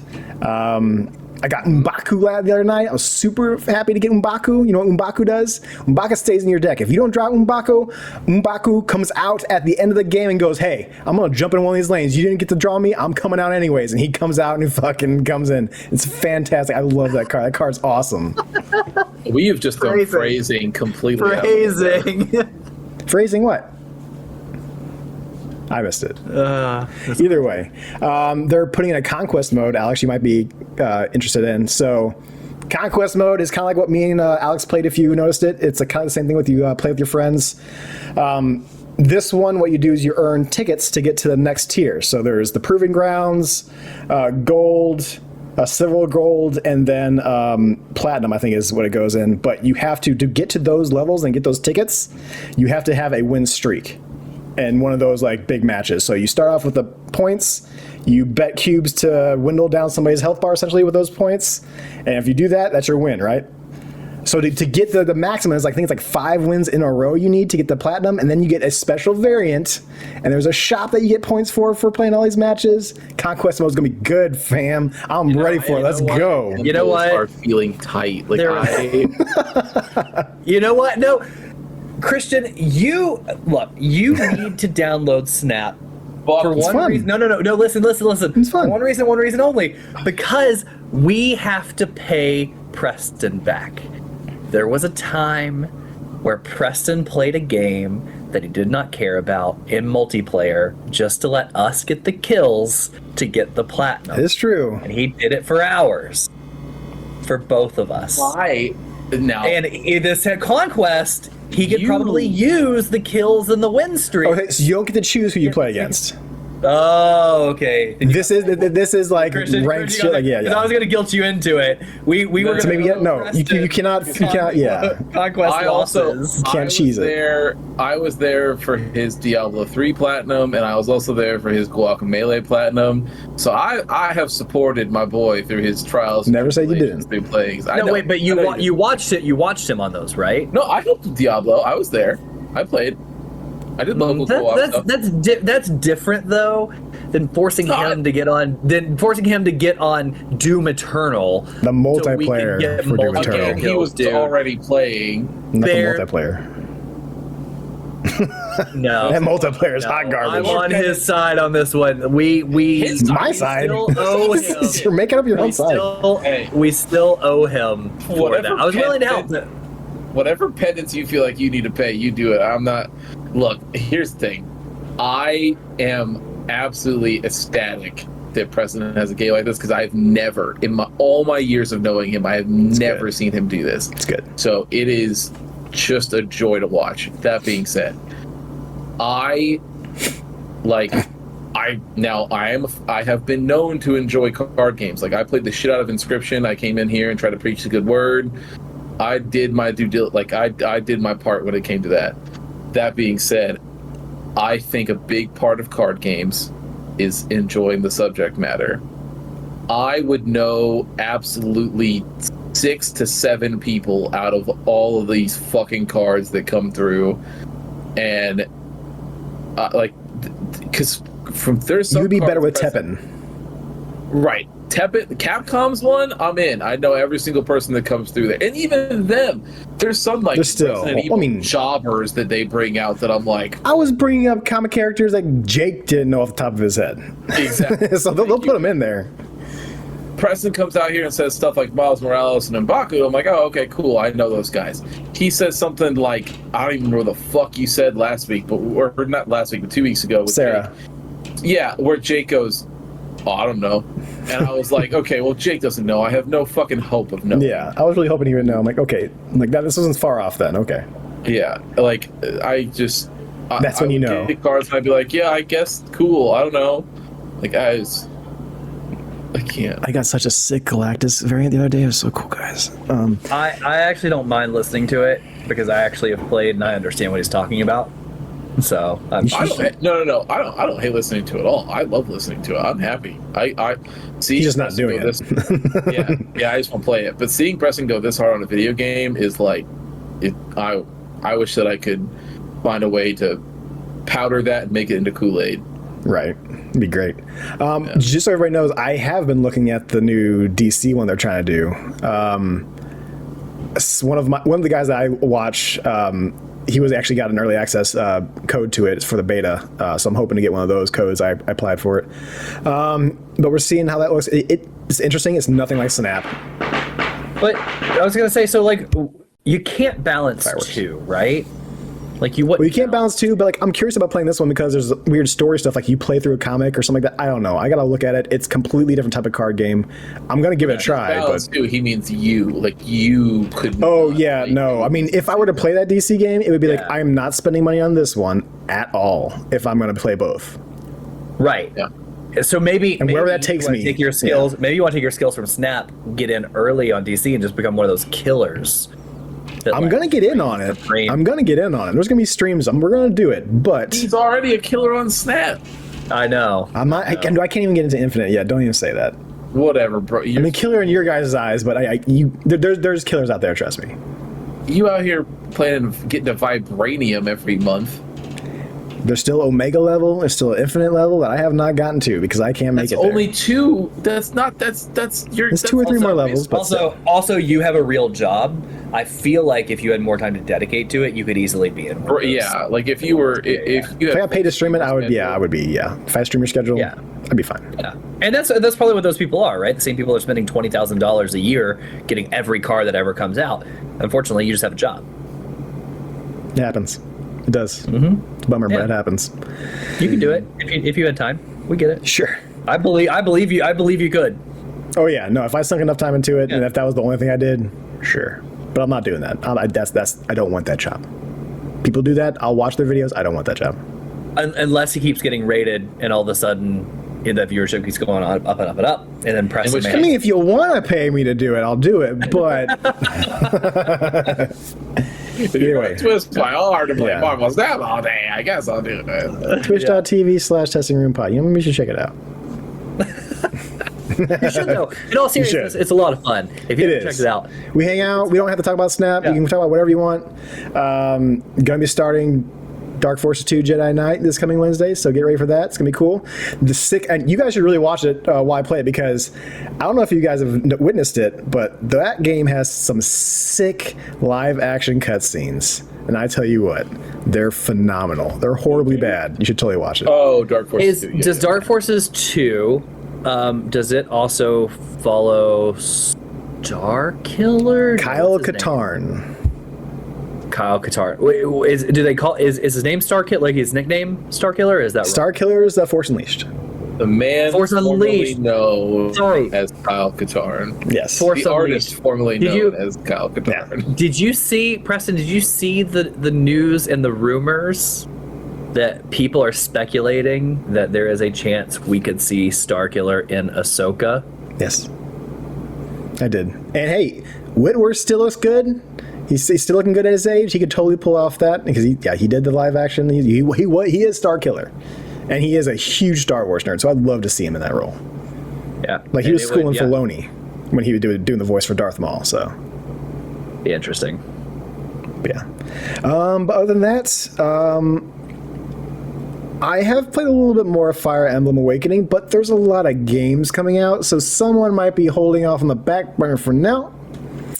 And then I will come back to that. Jake is going to mail you a glitter bomb. Jake is so... I can feel his fury. He's getting a box cutter out. He's going to shred up the next Peach Momoko variant I want. He's like, here, I got you the Peach Momoko. Do you like it? And it's like torn to pieces. You have to put it together. Yeah, yeah, exactly. I'll be good at puzzles. Yeah. He's gonna Zodiac killer your next Pokemon. Yeah. I do enjoy it. I will go back to it, but there's just so fucking much right now to play. I know right now Jake heard you say that and goes, "Oh, you'll go back to it? Okay, you enjoy it? Okay." I think he's just glad someone here started a Fire Emblem game. Other than that, not much. We got a bunch of shit coming out, and TV shows are popping. Lasso just finished. I want to It was a good finale. that was a phenomenal finale. Your noise cancellation on your microphone is so perfect because you didn't hear it at all. Yeah, not No. even. It popped up on my mic. It did not pop up on Discord. Canceling. Yeah. So we should be. So video people just watch Exactly. you clap at nothing. Yeah, I mean, if you want to, I'll get the soundboard up. There's a clap there. But we're good. But yeah, no, it's Ted Lasso was fantastic. I loved it. I know one of the actors put a little photo. He's like future, and it was like 3 characters in the uniforms, and it's like there could be a possibility for a spinoff. There will. They're not going to do it. Be Not gonna do it. spin-off. I mean, they could do it. Well, Bill Lawrence is not doing it though, probably. they will. I think that's okay because Kind of fine with it, but Brett Goldstein wrote a lot of those episodes. oh, yeah, he's not the only writer in that fucking show. Yeah, yeah. I think that would be fine. And I mean, Bill Lawrence writes a lot of shows anyway, so he's probably not really involved in too many anyway. But there will 100% be a spinoff, and the reason I say that is A, there should be. B, they built a ton of characters without Ted this season, so it could easily carry on without him. And C, Apple is now carrying is about to carry, according to rumors, Richmond merch on the online store. No. And I know they've kind of done that now and again, but why would you invest in the merch in a show that's dying because you're not going to keep it alive? That's not because their best show of all time, probably. I hate this world that we live in. The show's not dying. It's a good show that people can go and watch now, and it's available forever. So people who want to rewatch it, but you know the hype. Fuck. I agree, but I actually liked the season a lot without Ted. Like, I would be willing to watch another season or two with the other people without Ted, because honestly, like, I think Jamie and Roy came into their own. Like, I would watch a show with just those two. They were incredible, and I would love to see more of them, and if so on. So it's all good. I just mean, like you and I have talked about New Girl's a great show. I love New Girl. New Girl would suck ass if it went on for 45 seasons. Like it need. But they had a perfect ending. But to be fair, they also went 7 seasons or 6 seasons. still, 3's not a lot. Yeah, 3's not a lot. Okay. 3's not a lot. But And they had 23 episodes a season for those 7 seasons. sure, but that's because it's a different kind of show. But either my point is, plus they were not the same length of episodes either. They were little 20-minute episodes as opposed to an hour long for each one. So okay, either way, But that was only the season. If you remember, season 1 was like 30 minutes an episode. they were still 45 minutes. They were still 45 minutes. That's still at least 3 New Girls. 2 New Girls, 22 minutes. 22 minutes. No, because after you cut out the Netflix, it's like fucking 18 minutes. Anyway, so my point is that it's okay to let things be. Like, Yeah, it is. You have It is. You have a perfect run. Like there are no notes in that show except for the fact that people are all loving Nate now. It's like I'm still team. Fuck that dude, but whatever. It's fine. He's in the proper spot. Sure. I don't want to spoil anything. Yeah. But either way. He still needs therapy, but yes. Yeah. But yeah, that's all there is. We're gonna have plenty of shows coming out in the next month. A bunch of shows are happening. And speaking of a show that could have definitely ended last season, that's going to get a new season soon, is going to be Reservation Dogs. That's going to have a new season popping off soon. I saw on Instagram, so I'm excited about that. Other than that, that's it. Just get into the topic unless you boys got anything else. No, the only thing I will say is season 1, episode 1, 30 minutes. Season 1, episode 2, 31 minutes. Season 1, episode 3, 31 minutes. So. Okay, season 2, 45. Season 3, hour. My point is those other shows. There are other shows that I think have perfect endings too. Community ending is like perfect, and there's a few others out there, but they did tell their story for longer, so I wouldn't complain about another season. All day. It's fine. Just let it be done. It's okay. There'll be other shows. Here's the thing. Other shows to watch. You can say that though because you don't watch TV. Preston and I watch TV. When we find you guys did. No, but you don't watch other TV. Like you'll fill it with games.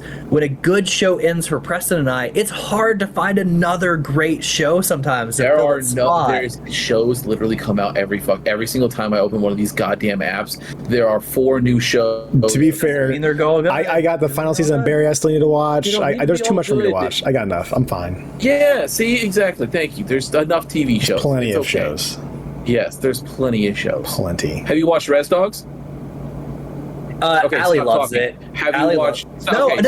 That's not fair. I actually have watched all of it. I've watched all of it. I don't. It's not for me. Straight up, not for me. Okay, so you're wrong. So you have bad taste. So that's your problem. I have fine taste. I like a lot of Taika Waititi's other shows. I love dry humor too. That show, it's just not for me. It's fine. He's fine. Have you watched Letterkenny yet? I have not. Oh, so look, see, you got another show to watch. There you go. Yeah, so here's the problem with that one. That one was recommended to me first by my neighbor in Florida, so I immediately was like, nah, never gonna watch that show.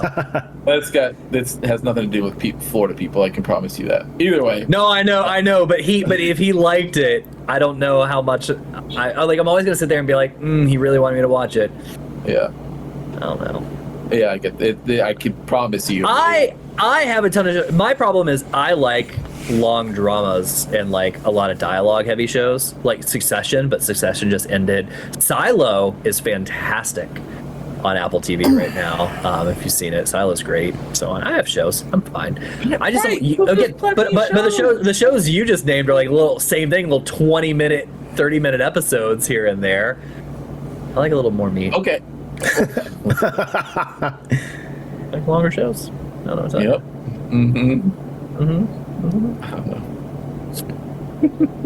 Yep. That's my week. It's a good week. Good week. Let's get into the topic. I have watched Christian's room get progressively dark. Yeah, right? It happens every time we do these at night. Yeah. So, yeah. Bam. Yeah. But it seems like it just happened. Like I was just looking at you and it was right as mine, and literally like within a minute it was just completely dark. It's the horizon. Happens when we're up north, man. Yeah. All right. So Christian, this is your game. So I'll let you lead into this as we get started. Yeah, so we played because I figured, when we were coming off this, everybody was doing these traveling and stuff, but we wanted another game to add to the thing. All three of us played The Murder of Sonic the Hedgehog. Yes, we did. Which is a game that came out in April, so it was an April Fool's game that Sega greenlit. And they said nothing about it. Wait, this year, April? Yeah. Mm-hmm. It's new. I didn't realize. Okay, I didn't realize it was that new. Yep. Add to your game of year list, buddy. That's good. Game Sweet. of the year list. Yeah. So so Sega basically April Fools, they released a trailer for this and they said, and it's out now, and everyone was like, The Murder of Sonic the Hedgehog. Okay, Sega, and then Steam and loads it up and says, yeah, here it is. It's free. Just download it. And people were like, no, are you serious? Fucking way. And you get in, and boy, I mean, like, what is it? So yes, I wanted to play this game because I was like, the second I heard about this, I was like, oh, I have to know what that is. Like, I have to dig into that. So let me open, because I have some notes here. I have notes as well. Yeah. So we can all all of my notes are in my head, but I played it today all the way through. There you go. So it's fresh. Okay. Fresh notes. So it's fresh. It's fresh. So one of my first notes that I have is, so you load the game up and it has you type it. The conductor is talking to you and it has you type your name, and you go ahead. And I look to the left when I type my name, or after you type your name, it shows the little character portrait, and you get your own little fursona from the Sonic universe. Yes, you do. And yeah. I immediately thought of Preston. As soon as it popped up, I was like, it's my little guy. Yeah, I was like, man, he is just pandering right now to the Sonic audience, like, just immediately. So, but I thought it was cool. So you get in, the immediate vibes I got, and it's some of this was in the trailer too, but the immediate vibes I got was Phoenix Wright. Like, this game, like like I've as never soon played as Phoenix Wright. Yeah, so it's just like you literally are presented with like still images, and then you're clicking around. So, for those who don't know, when you right when you load into this game, you're on the train, you're on a train, I should say, and this conductor is basically telling you, saying, hey, we've got a party of people that are coming through, and they're going to do sort of like a murder mystery kind of theme, and your job is to, one, take care of them, make sure everything is cool, right? And two, cook them food. You're the microwave boy. Yeah. So whatever that, and then he pulls the menu out, and because it's Sonic, the first thing that's on the menu that you can do is chili dogs. And it's just like, you're like, oh, are they really going to go for this kind of thing? And of course, like, right when that opening part hits, like, so the everybody comes on, and you've got Sonic, Amy, Knuckles, Shadow. You have the fucking jobbers from like Vector and Battlefield SBO. Vector and SBO. Like, we're missing the Honey the Bee and Cream the Rabbit from those, like, that stuff. Big the like, Cat right there. Yeah, Big the Cat. Like, he's not. You there. saw him in the background. You saw him fishing. Cream the Rabbit was it. in it. Yeah, same thing in the background. No, really? Oh, were they? I didn't even see it. I missed that one. Yeah. So then, yeah, and there's I believe it was either in the casino or the saloon, one of the two, but in the background. Okay, and then there's Rouge the Bat, and then Blaze the Cat, which is like all these different Sonic characters from all these different things are here, and they're all hanging. And it's like they're very clearly just like, yeah, we're hanging out for Amy's birthday, like, we're just doing this thing, and you're just like, okay, like, right on. And so my first, after that, and then we can, for this first part, we'll go around. But the other note I had for this intro scene is that the music was so good. Like, it that was the music all over. Yeah, that was the first thing I noticed. You said you really noticed well the done. character. Yeah, the music was the first thing I noticed in the intro. It is so good. Like, it is this like slow jazz kind of thing. Like, phenomenal. It really sells the whole like idea that they're doing like this murder mystery noir kind of. Because Amy's birthday, It has the littlest tinge of like 8-bit music, like and on the old Game Gear and stuff, you'd have that little like speaker reverberation or echo to it. Like, it has the littlest tinge of that to it as well. Yep, I totally agree. Yeah. So I mean, like, right, where are you guys feeling at in the opening for this then? So I'll let you go first, Brett. Yeah, I mean, I've heard a lot about this game, and people are just like sung praises of it. I'm like, okay. Yeah, I went in totally blind. I heard nothing from this. Well, I've heard it through podcasts and stuff like that. So I'm like, okay, I'm hearing people talk about this. I don't know what happens in the game, other than like, okay, it's a murder mystery kind of thing. I didn't even know it was Amy's birthday, and that it was supposed to be a murder mystery for the birthday, not just a like glass onion kind of shit. So it's like, no, we're gonna do a murder mystery. This is a joke kind of thing we're doing, and we're gonna have fun with it. And first starting it up, I'm like, okay, we're getting in. All right, well, you're making me my character. So Funkadelic Jedi is out there in his furry form, and it's the conductor's retirement. I'm like getting into it, and I'm like, immediately, I'm like, this fucking conductor is awfully egg shaped. It's like, I'm like, we'll talk about the ending later on. I'm like, I don't know about this fucking, and then you get in flashbacks. Yeah, I'm like, it's kind of getting foreboding, like, and then we get to the end. We'll talk about that later. But yeah, it first starts off very charming, very delightful. The writing in it is not horrible. It doesn't get overly cheesy. It's very well done as far as like, it's not overly complicated writing, but it's very basic, very good standard Sonic story writing that you might get. And I was loving it from the get go, as far as where it starts off at. Yeah, I agree. Ton of charm. Like right out of the gate. Even for somebody like me that like I haven't played all the Sonic games, so some of the characters were new to me. Like of course I knew Shadow and I knew Knuckles and stuff, but I believe it was Rouge, right? Shadow and Knuckles, yeah. I know, right, exactly. And of course, like Tails, and I knew Amy, but like Rouge, like I didn't know. I knew Rouge. Vector, I've seen. Did you? Yeah. So like there were some characters even I didn't know, but I thought were cool. That like SBO, you're like, who the fuck is this dork? Yeah. I've seen SBO and Vector and other things, so like Sonic Racing or some shit. In the Sonic is like battle, whatever it is, like All-Star Racing.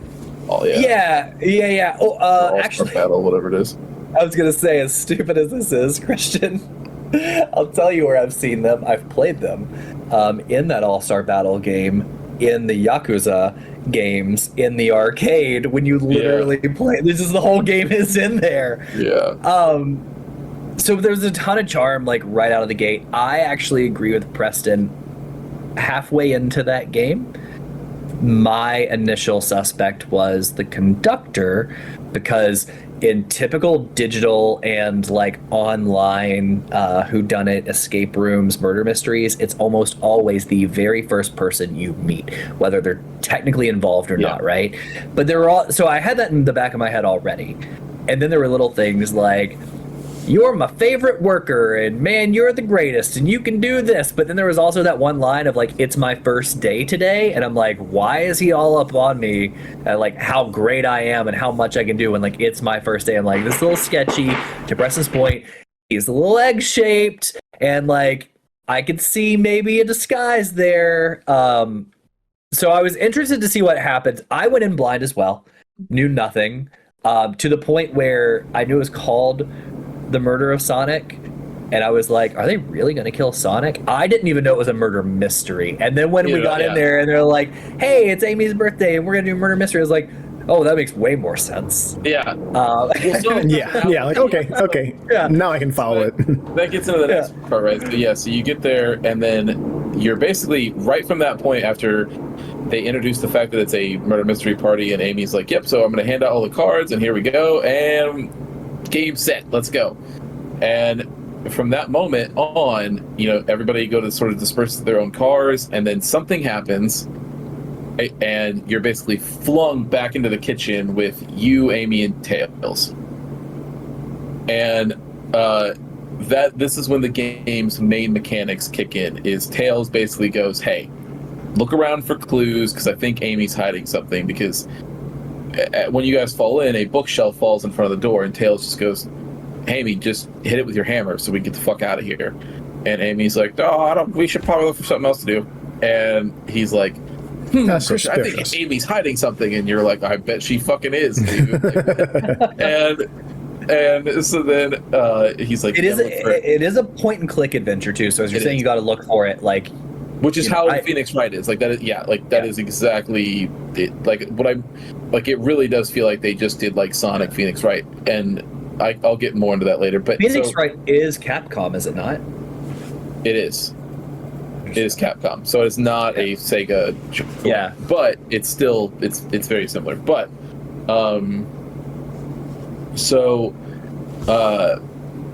you click around and you basically find out that at some point while you were, because Amy was awake before you guys, so you find out that Amy tried to hit it with a hammer, hit the door with a hammer. She accidentally smashed her hammer and was so embarrassed that she decided to just hide the fact that she did it.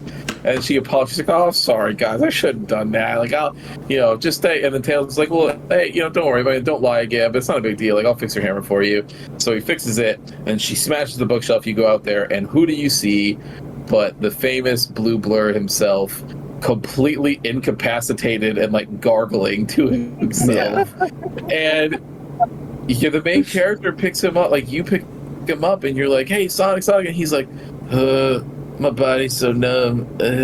Sleepy. Passes out. And the character's like, I think he's like really fucked up. Like, I gotta go do something about this. And so you run to the next car, the saloon car where Knuckles is at, and Tails and Amy are already in there.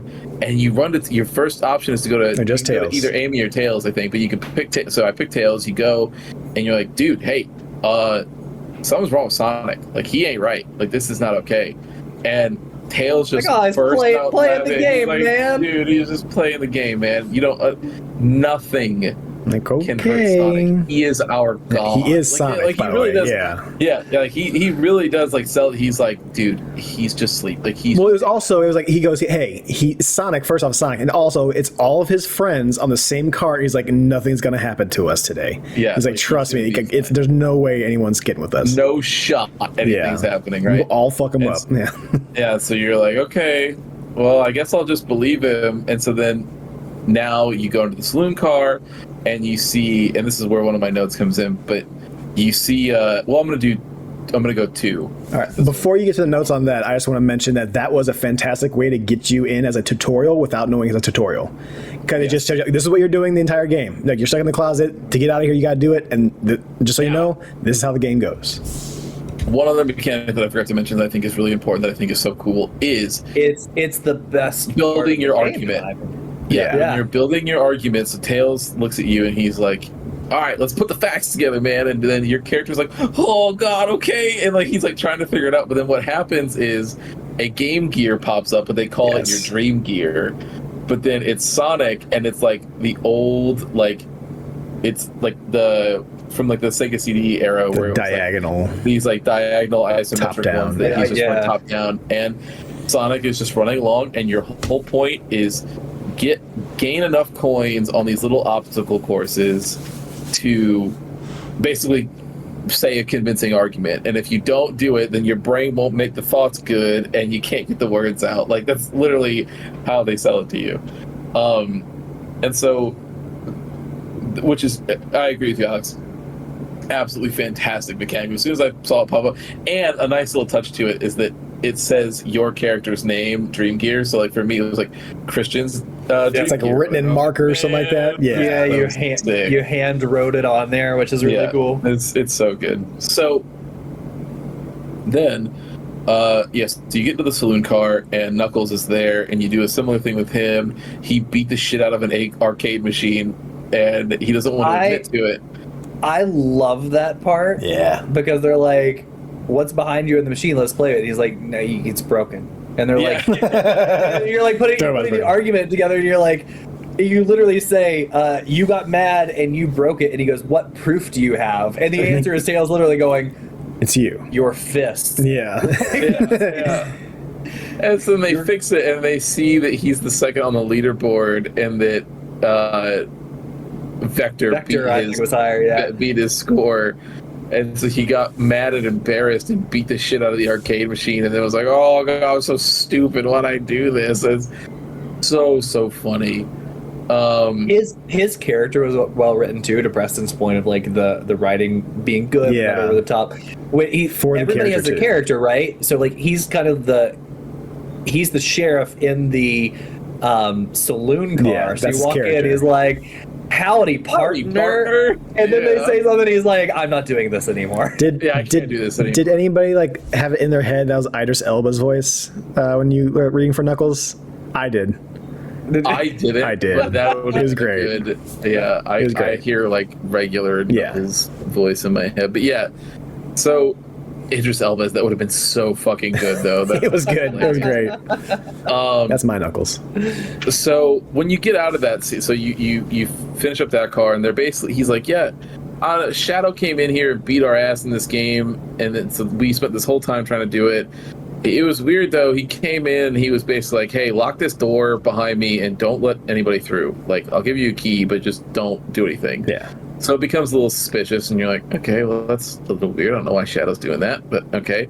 And of course, it's where your brain goes, you're like, oh, it's the classic feint where they're like, they want people to think that Shadow is the villain because Shadow is always He has his own motives. Yeah. Even though, yeah, he's an edgelord, so he's like, I'm just an anti-hero. I'm not like, that's Shadow's whole fucking MO. Yeah. So you go through that, you get into the library car, and this is the last car I'll stop at, and then we can go around to talk about these things. But so you get in the library car, Vector and SBO are in there, and SBO is a poet, and he's like reading poetry to you that he writes. And the Whereas screens Vector, come in. Vector can barely stay in character as is, and he just keeps trying to. His regular character bleeds in, and he keeps trying to defend SBO from questions. Or he's like, "Don't talk about my man SBO like that. I'll fuck you up." Like he's like so defensive of SBO, which is because that's how he normally is. And so it's this whole thing, and you're trying to figure out this story where Shadow was doing the same thing that he was doing in the saloon car, whereas Rouge was in there for a little while. She got excited, she saw some things, and then she pieced out, and everybody was trying to figure out what exactly had happened there, and you're going through it. But one of the notes that I had is that between both of these cars, at this point, I was like, the writing, I think between those two cars, the writing really started to shine through as far as what their pattern was going to be, which is you are literally just seeing these Sonic characters hang out and be themselves and like be friends on a weekend. Yeah. Right? Like it's a totally normal weekend in the Sonic world. Like it's not like we're off doing our crime fighting thing where it's like, no, this is them just hanging out. It's the party in Age of Ultron where they're all hanging out drinking with Thor, like that. It's that kind of vibes. Exactly. And but so they're being themselves, so it's so funny to see them in these weird situations where like Knuckles is a hothead that can't think and is always quick to act, and so he's like, oh, I'm so embarrassed, I got angry. Oh, they're gonna find out. They're gonna make fun of me. Yeah, they're gonna make fun of me. And then, like, I love the idea that Knuckles is just like a redneck that can't control his own, like he's shit. They're gonna make fun of me. Well, and so, but then with SBO and Vector, it's a similar thing. Like they are just playing their characters, but then they're also being like, and like trying to like catch themselves to put them inside the role of the murder mystery thing, where and like you like corner SBO when you're talking to him about the his motives in the library car, and it's like, well, how could you have not seen Shadow as he was walking through? Like that doesn't make any sense. You were in here. He's like, no, you gotta believe me. I didn't see him. Like stop it. And then you're like, you're fucking lying. I have proof. And he's like, I swear to God, I'm he's like freaking out. And it's this like whole thing. So yeah. And he just randomly throws in too. Like just randomly just like. And by the way, man, if you got some meat, I'll cut it up for you because I'm the butcher around here. Just like okay. Yeah, with Vector, yeah, because he's like, I'm the butcher, so bring your meat to me. And well, then he also brings up, he's like, I have to say shit like that, otherwise I'm just some dude with a bloody apron on. It's like I have to do something to be that. He's like, I don't say something, man. I'm not the butcher. It was moments like that where I'm just like, man. The writing. They're like, I'm in. Like, I'm so. Like, they know the characters too. It's very nice. Yeah. Mm-hmm. Preston, to your point in that part with Vector, he says something like, "Yeah, I have to say stuff like that because otherwise I'm just a dude with a ketchup stain on his." On his thing. He's like, because they wouldn't let me bring my knife on the train, and they're like, "You brought a knife?" Like, you tried to bring a knife on the train? He's like, I'm a character. What do you want from me? Yeah. Right. Dude, there's so many times I've actually just laughed. Like when we get to the casino one, I had a great like laugh in there too. But like, there's so many great laughs I get out of this one. The one that started, I think it started in the saloon, might have started in the closet. Trash can ongoing joke, fucking great. That started in the saloon. Yeah. Fucking great, because you check the trash cans, you're never finding anything, and then like there's even a certain point like later on, like past the saloon tours, like Taylor's like, do you want to check the trash can? He's like, are you sure? He's like, I don't want you to be disappointed, man. He's like, no, there's gotta be something in the trash can. It's such wholesome writing. Like, because they do such a good escalation of it, where even in the library, Tails is like, it's pretty cliche, man. Like, I think we can just walk away from this trash can. Like, no! Look at it. And he's like, no, I'm going to check it. How dare you? I'll check it right now. Like, some of your, like, answers can be so absolutely unhinged. And then your character will turn it on you, and it's like his inner monologue, and he's like, what the fuck is wrong with me? Like, yeah. And there was another joke that really got me, was in the saloon, the nuts joke. The salted nuts joke. Yes. Yeah. Yeah. So he's going after them, and he's like, oh, they're kind of unbland. Like, yeah, because someone licked all the salt off, and Taylor's like, oh god. He's like, or they could just be unsalted. That got a huge chuckle out of me at that time. Yeah, it was great. Did you have anything else to add for this, Alex? I appreciated the attention to detail. So like, you're going around, you're checking the trash can, you're checking the video game machine and stuff like that. But then in a lot of these cars, they just have the screens. Yes. Up around the top. Yeah, and like they're just like TV screens, right? And you can click them. Each one has 3 different things that they'll say. And for the first couple of cars, I really tried to keep my eye out for like, what's the spelling? What's up here? Is it going to give a clue? None of them do. They are just their flavor, fun. Just for fun, just Easter eggs, just little things of like, here it is. So I really appreciated the attention to detail. I will also say, as we're getting into it now, I played this on Steam Deck. As you guys played. Oh, did you play on Steam Deck too? It was great. It was flawless. Yep. Flawless. Steam, and the way they integrated just like the touchpad on the Steam Deck. It just works. It just works so easily. Yep. So great game to have there. But yeah, no, I just second what you guys said around the comedy. I will say this. So up into the meeting SBO, I was with Preston. Something's up with the conductor, man. Like we flash back to him a couple of times based on what we said. I just find it weird, like how much he trusts and likes me, even though he doesn't know me. But when we got into the library car is where things started to change. So you start getting different ideas in your head, and different people are like, okay, well, it's not okay. Yeah. I'm not thinking conductor at all anymore because we haven't even touched on him outside of flashbacks. Yeah, and that's where I started to think SBO could have something to do with it from this point. He wasn't acting weird at all, and I wasn't for sure. I still thought the conductor could be, but there were some things that happened and some things you see with the evidence. I was like, okay, so I'm gonna remember that. These two, the conductor and SBO, are top of my list right now. I was leaning towards Rouge and SBO. Like I was like, maybe the two of them were working together and like something happened. Like I was like, maybe, I don't know, but that's where I was leaning at that point. Yeah. So that's where I am now. I wasn't going to accuse my girl Rouge. I wasn't going to do that to her. That makes sense. I get that. Yeah. So, speaking of Rouge, we get into the casino part. And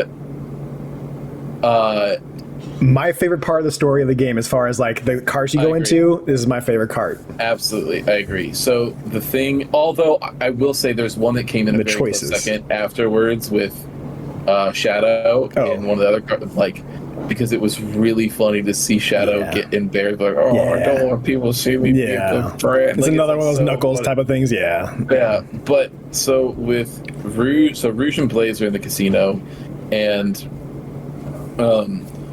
they immediately, and this was the thing that I enjoyed, was that they immediately flipped the script from the gameplay perspective. So it is no longer, I need to challenge them and look at clues around. It is, they immediately go, hey, you gonna help us steal the super Fabergé chow egg that's down apparently the basement of this train? And your options are stealing is for squares, or hell yeah, let's steal it. And so I don't know what you guys chose. I chose stealing is for squares because I just wanted to see.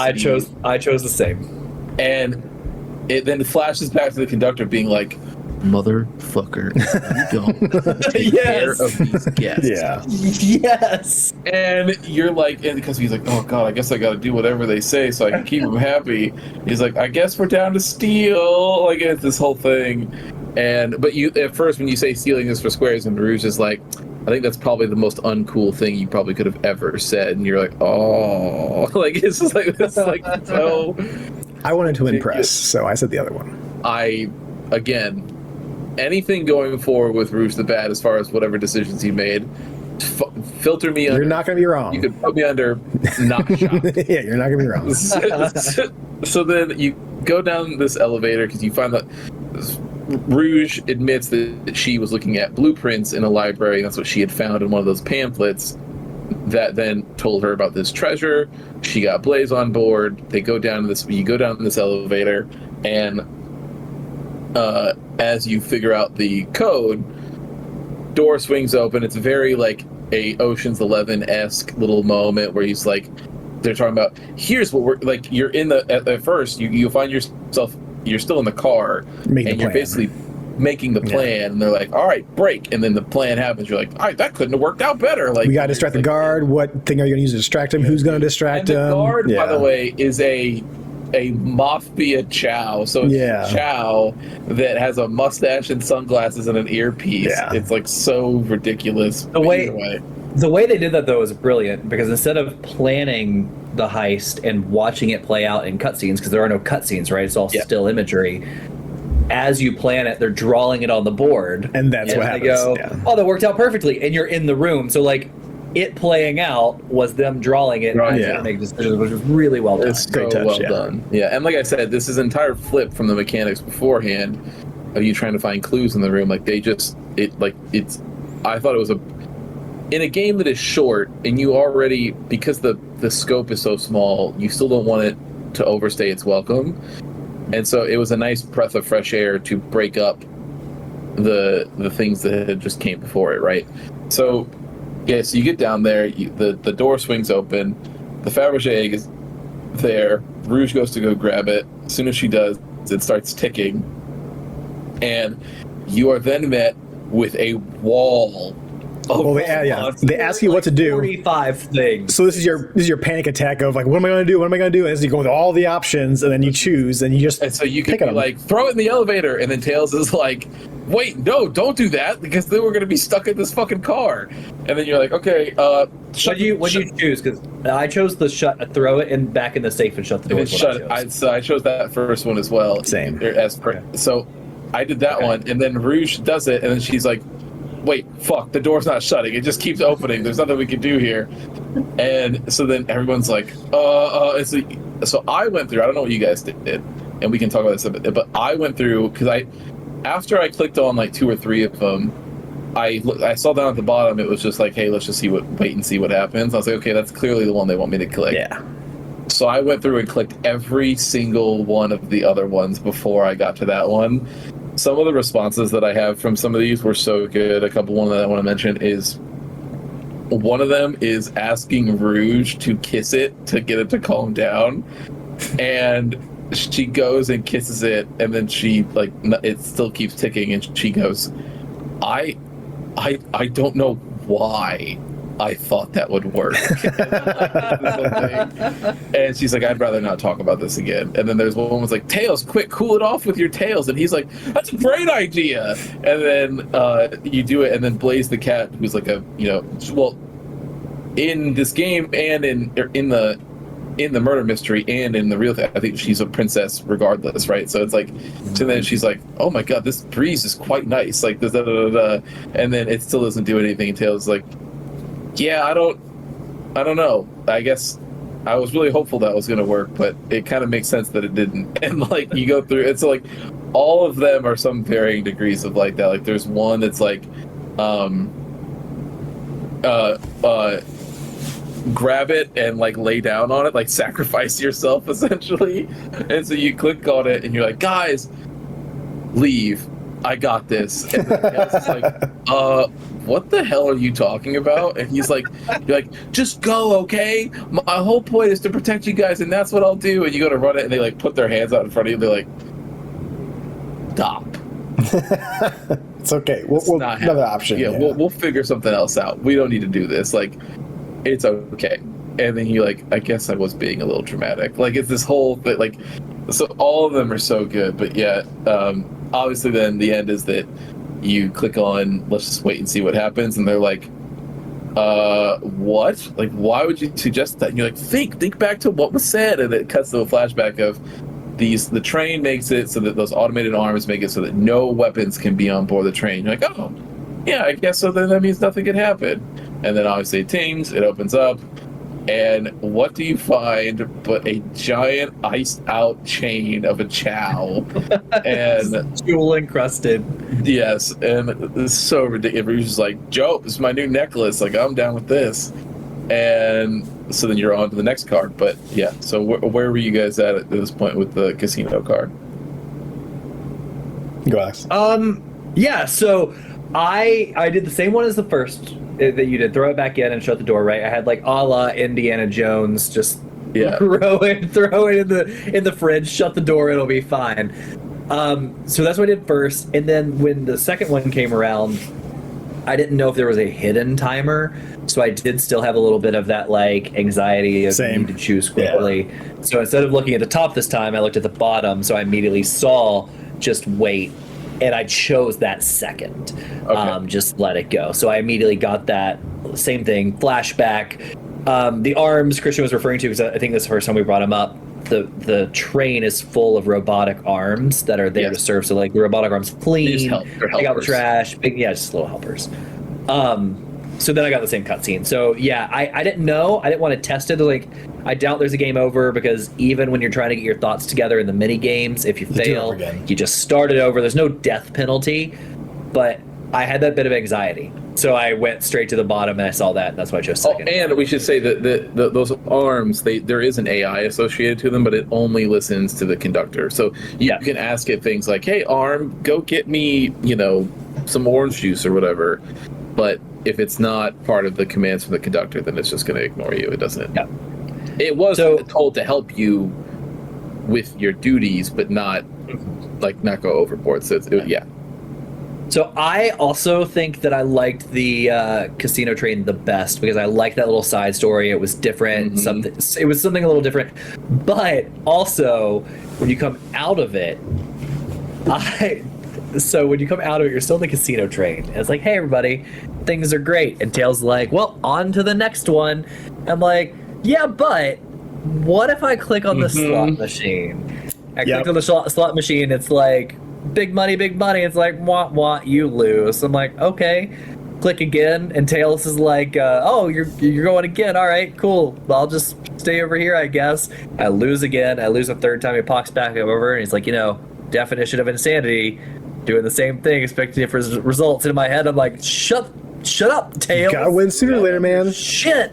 Yeah. So I did it 3 more times. After that second set of 3, he comes back over. He's like, look, man, like, do you need help? Like, is this going to be a problem for you? Because, like, gambling's a real problem for people. And then you start screaming, spin that wheel. And it's like, shh. So I don't know about you guys. I hit it a lot. I'm not kidding. I hit it 150 times. Yeah. I did it a ton. To the point where I go, I'm going to leave, so I'm going to go ahead and click the door, but I need to know. Yeah, so I Googled after I left, and it said you don't win anything. Yeah. But I did it bunches. I was expecting sooner or later you'd find something at 100 hits or something like that. Yeah. Yeah, I did bunches. And then when you go to leave, I love how Tails is like, hey, man, I'm glad we got you back from the bottom, because like I got real worried. Oh, there. I thought that was a great touch. Yeah, of that. Fantastic, absolutely. Yeah. So yeah, like you said, like that was kind of the main one as far as like the last like little piece of like that was a big chuckle I got out of that one, was doing that, just him coming back at you here and there. And I can't remember if this is in this room or the next room, so you let me know. The Chow poster, is that in the next room? Hang in there? That is in the next room. Yeah. Okay, so then we'll leave that for then. Right. But yeah, no, it was good. Went in there with that, and then would we be repeating everything that these guys said already?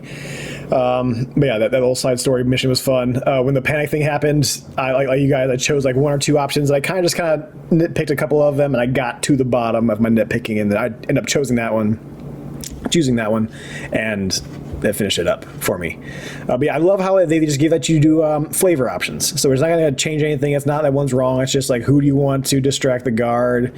Who do you want to steal from? I'm like, of course Rouge is going to steal, and of course the princess is going to distract the guard. But do you talk to him about his family, or do you talk to him about something else? And it's just nice to just add that flavor. I think I did that opposite. Different. I think I did that opposite. Someone else stole and someone else distracted. Yeah, it's just nice to just add that flavor to it. I think I had Rouge distract because she blew me the kiss earlier in the game, and I'm like, clearly she's being a little flirty, so I'm gonna have her distract. Yeah. You press it. Yeah.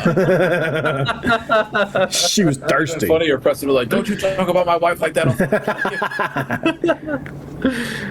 But no, it was a very good cart, and you filling in a little bit more of the puzzles here and there, kind of getting in like, okay, well, I'm getting the idea of definitely who it's not, but there are still a couple of suspects here and there.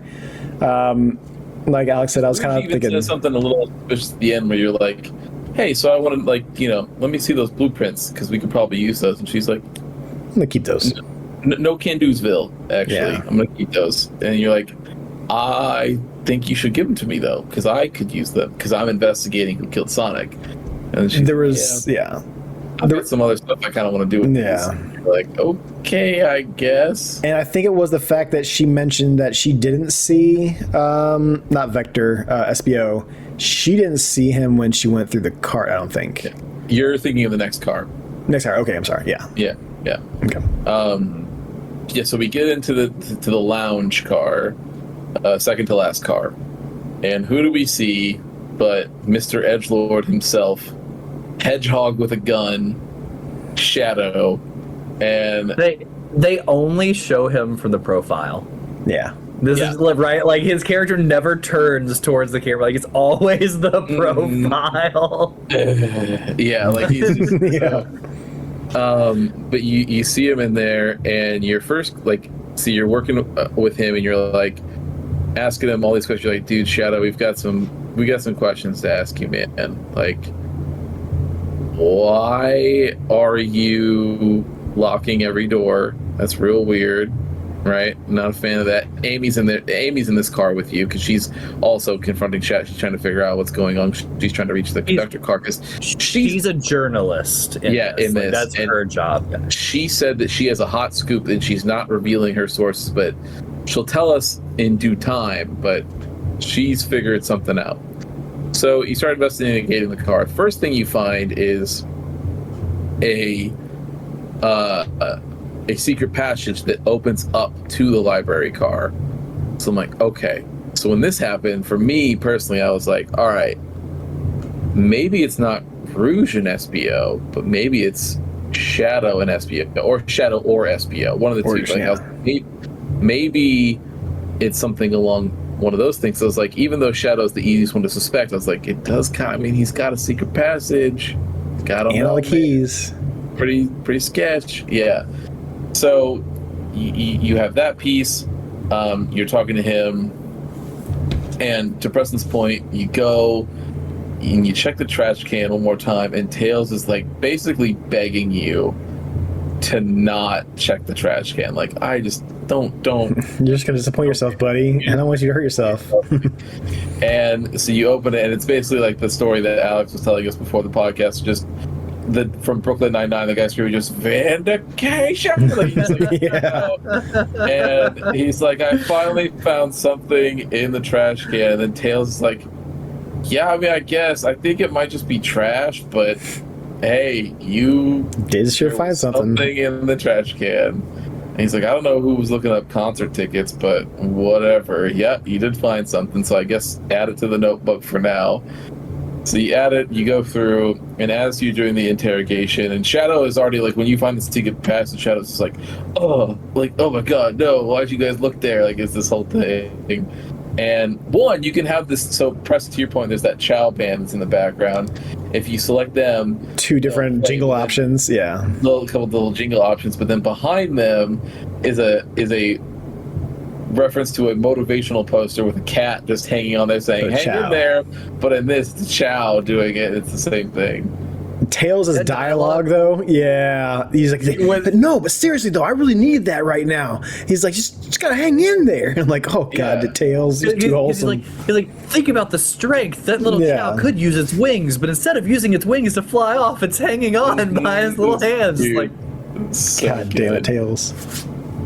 So then you basically confront Shadow with all this, and you're like, hey, man, this is real sketchy. Like, what are you doing here? Because it seems like you were trying to capture Sonic in the conductor car so you could murder the shit out of him. And then you used the secret passage to move the body back to the front. That's what happened. And Shadow's like, no. But that didn't happen, but I don't even want to talk to you about, like, what didn't happen. But it didn't happen. And Tails is like, actually, I think I know what happened. And Shadow's like, oh, you know, and like freaks out, and Tails and your character in the moment is like, what is Tails talking about? Like, he must have figured out some information that I don't have. And he's like, and I'm pretty sure Christian has already figured it out too. And then you're like, your character goes, why does he keep saying this? I have no idea what's going on with any of you people, but like, I guess I'll just be quiet and go along for the ride. And so he goes on, and you basically end up finding out that Shadow knew that Amy was in the front of the car, and when everybody got on, everybody gave Amy a gift and set it in a little gift table, except for Shadow, because he didn't realize that everybody was bringing their gifts at the time. And so he felt really bad, and so he was locking her behind all of these doors so that she couldn't get through, so that then he would have time when the tickets for her favorite band went on sale, he could buy them for him and her to go to the show together and be like a really good friend. And so then Amy has this moment, she's like, oh my God, Shadow, are you actually gonna do that for me? He's like, oh, you know, maybe, I guess. Maybe, I don't know, I don't care. I don't care. I just didn't want to, you know, have the shame of not having a gift. Like, it's this whole fucking thing. And it leads into what I was saying before, is just, it's all these characters, like, being themselves, but then also trying to commit to a bit, and this whole thing, like, they really, really crushed it. They did. But, yeah. Preston, what do you think about that car? I really liked it. Really love the turn with Edgelord turning into like shy, kind of like, I didn't want to be the only person not bring a gift. Okay, so I made this really valiant effort to think of something that she really liked and hasn't seen this one band yet. So I'm gonna buy her tickets, and didn't buy tickets for him and her to see it. So she ends up going, no, but you're going with me. He's like, I guess I'm going with you. And it was just, I love that whole thing. And then the Chow poster was I imagine that Amy listens to like alt emo rock or something like that, and so the idea of Shadow basically going with Amy to what I'm sure amounts to like a Fall Out Boy concert, just cracks me up. Like, it's just so, he's gonna have a t-shirt on, it's gonna be everything. It's so good. He's gonna look miserable doing it. I thought the bit of dialogue was super cute, super well done, right? Just like kind of wholesome. This was the train. Okay, so two things. First of all, when you had to convince Shadow during the interrogation, by this point on your Dream Gear, it was tough. So I think 75 coins needed, and I'm like, all right. And was this the one? Dodging the balls and the spikes and the falling platforms and like lasers. Stars coming. So the falling platform is what got me over and over and over. This is the first time I was like playing this, like, the Dream cast or whatever, over and over again, Dream Gear. It's because that falling part, every time I forgot about it, because they introduced a new section of that like type of game to you. Yeah. So this time it was like falling platforms, like fuck, like I keep on forgetting to jump. Yeah. This one took me quite a few too, and for me, I remember mastering the falling part quickly. What got me were the stars, and I couldn't judge like what lane I needed to be in and where they were falling. It kept blasting me, so I did this one a lot too. I just jumped over which the I thought was explosions. That's a good idea. I thought it was a nice touch though. Like it kept upping the ante even in that little game to keep it interesting. did every this time. was the train. I found the secret passage. Put two and two together. Like I would go, man. Espio was reading a book in the library on the train blueprints. Shadow says he didn't see him. Didn't see him. This was the moment I go, it's Espio. Yeah. And I'll have something else to say about that in a minute, but like in the next car. But this was the moment in my head. I was like, I'm ready. I'm ready to call everybody out. Let's move on. Let's go to the next cart. Yeah, find out. Yeah. So you get to the next car, and this is what ends up being the final car. You're at the conductor's car. However, the conductor's not there. No one's in there, and it's you, Amy, Tails, and Shadow. The four of you are in there, and it shows Shadow like sitting on the side, like sort of like his like head's kicked back. And he's like doing. It's still a side profile, but he's like leaned against the side of the train or whatever. You're just like, oh, dude, they literally could not make more of an edgelord character if they tried. But yeah, so you get into that car, and you're trying to figure out what's going on. One of the hands is ripped off, and you're like, well, that's odd. And there's this vent, and there's this whole thing. You're like, all right. And then we see this blow dart here. Like, I guess let's call everybody and let's figure out what's going on. And so everybody shows up at the car. Yeah. I was gonna say before you were gonna say except for the conductor. Yeah. Well, and Sonic, but yes. Okay. So before you go further here, after seeing this room, this was the moment where I doubled back on myself and said, "Nope, conductor." Yeah, he's like, he's not here. It's got to be conductor. Yeah, I did too. Yeah, that was the moment I go, "It's conductor." For me, I figured he got unhinged. I figured he got unhinged, snapped, tore that robot arm off, and fucking went for him because that robot arm was trying to stop him with a weapon. And I thought maybe he was the one that like the whole thing started, which I don't think we said, by the train just speeding up. Maybe we said that's what threw us to the. Yeah. That's what I said. Right? Yeah. And I thought like, yep, he's out to get us. He sped it up. So as soon as we walked in here, I backed away from Espio until you have to call somebody out. And really, there's no so conductor so option. It flipped for me. The reason it flipped for me was that as soon as I saw the blow dart, I was like, all right, it was Espio. Because he's a ninja, and I knew he was a ninja, so I'm like, okay, that would be what he would use. And so I was like... So there's one piece of dialogue where they called him a ninja in the dialogue, but I don't know the character well enough that I skipped that piece of dialogue. Instead of choosing a ninja, I chose dancing or something like that. But that makes sense. Yeah, because so because the conductor even said, like, he in the beginning when he calls him a ninja, he's like, "Can you stick on walls?" And Espio's like, "Yes, I can. Yep, I can walk up walls and do this other stuff." Yeah, even though it's part of him being a chameleon, not being because ninjutsu. Yeah. So he's like, yeah.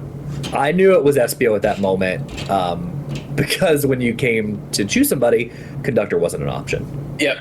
Same. Yeah. And so you go to do this, but what ends up happening is you do find out that yes, it was Espio who used the blow dart, but Sonic hasn't shown back up, and now everybody thinks he might actually be dead, or is very worried at least. Yeah.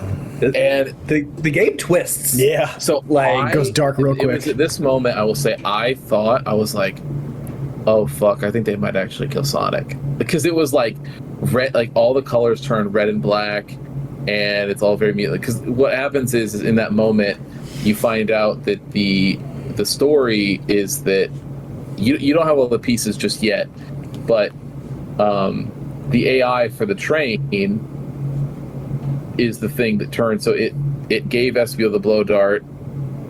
He used it on Sonic. He leaves while Sonic is in the middle of basically passing out. Or like he's like doing thing. He ends up like breaking he's the one who broke the arm, but Espio is then like, oh, okay, yeah, I should be able to use this track up here in this vent to shove him back to the front of the train. But then everyone's like, yeah, but it's a little weird because like, I don't. And Espio tries to explain. He's like, I don't know. Like, it wasn't supposed to be that crazy. Like, it should. I didn't know that there was anything. He was just supposed to be sleepy. Like, it shouldn't. His vital signs should still be here, but like, there's barely any sort of heartbeat or anything like that. And everyone's like, yeah, what the fuck? And then all of a sudden, the conductor shows up, bound and gagged, essentially, and the hands all wrapped around him, and he's like, he'll never leave me, like freaking out. And then everybody gets thrown back to the front, or like, everybody's separating these cars. You get thrown back to the front, and it's you and Sonic is back there, and all these gates are down. And then Sonic basically looks at you, and your character has this like little moment of interest where he's like, oh, I'm such a piece of shit. Like, why'd I fuck this up? Like, I could have saved Sonic. Why? I just let him lay here and be dead the whole time. I didn't even fight for him, this whole thing. And then Sonic looks, he's like, just, normal Sonic, like, hey, ho, doesn't matter, man, let's go. And, like, you're just like, okay, I guess. And you're like, I guess that makes sense. Tails has been saying all day, like, because Sonic goes like, I don't know what I'm gonna do here. Like, we're in a bad spot, man. Like, we're in the back of this train. It's taking us straight to Eggman. Like, I don't know, because you find out the AI basically says like, yeah, all of these trains have been made by Eggman, and I'm going to deliver all of you to him so that the conductor can never leave me. He'll grant me my wish. And the dialogue with Eggman was great too, because like essentially they dial Eggman. They're like, "Hey, we're headed your way," and he's like, "What?" And yeah, he's like, I created an AI for a train that could be completely self-sufficient. And he's like, and you know what? I get bored sometimes, so I just put my little robot minions against each other in challenges, and I just put out a bounty. Today, whoever can bring me Sonic gets whatever they want. And like, seems to me that the train has done it. I have no idea. He's like, never in my wildest dreams that I think that one of these trains would be hand delivering me you, Sonic, but yeah, I'm ecstatic that this is happening, and I'll get you finally, and blah blah blah. So, but at this moment, you're like the character's looking at Sonic, and he's like, Tails has been going around saying like, what would Sonic do? What would Sonic do? So I don't know, Sonic, what would you do? And he's like, I guess I'd go real fast and just like not think about anything. And so you're like, that's what we're doing. And then so of course, then the world's largest Dream Gear level goes up, where you start at 50 coins and you work your way basically to 85 coins, and you're busting through each car, collecting your friends on the way that you go through. And so you're going through all of them. The last one was 110 coins. Yeah, it got hard. Yeah. It was very. I kept getting like 91. I was getting pissed. Yeah. I was like, how am I going to get 10 more? Like, how am I going to? I'm not getting hit. I'm not falling down, losing coins. I'm like, I gotta find out how to get all these coins by the end now. You gotta really play it. Like, you gotta play your ass off. Yeah. So you go through that part, and then as you get towards the end, basically boss fight kicks out, right? So you go and you start fighting, and the AI basically is like, in the middle of this, is basically going like full like Alex, you'll remember this from Mass Effect, but like the AI that you deal with during Mass Effect 1 during that really fucked up side mission, they essentially try to emulate that kind of thing, where it's this AI being like, you'll never fucking leave me, like it's this whole thing. Pretty much, like, yeah. We're supposed to be best friends, and so it's like this whole thing. And the entire time too, the conductor is completely gagged, so he can't even like speak for himself in this point. He's just like just hanging there the entire time.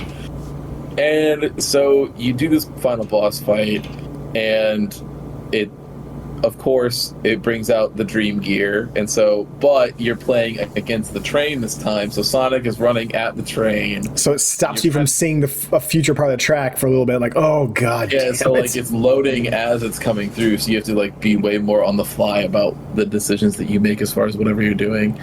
But you get through that part, and I will say even that last one was, because I think it's 100 coins for that last hit that you have to do on the train.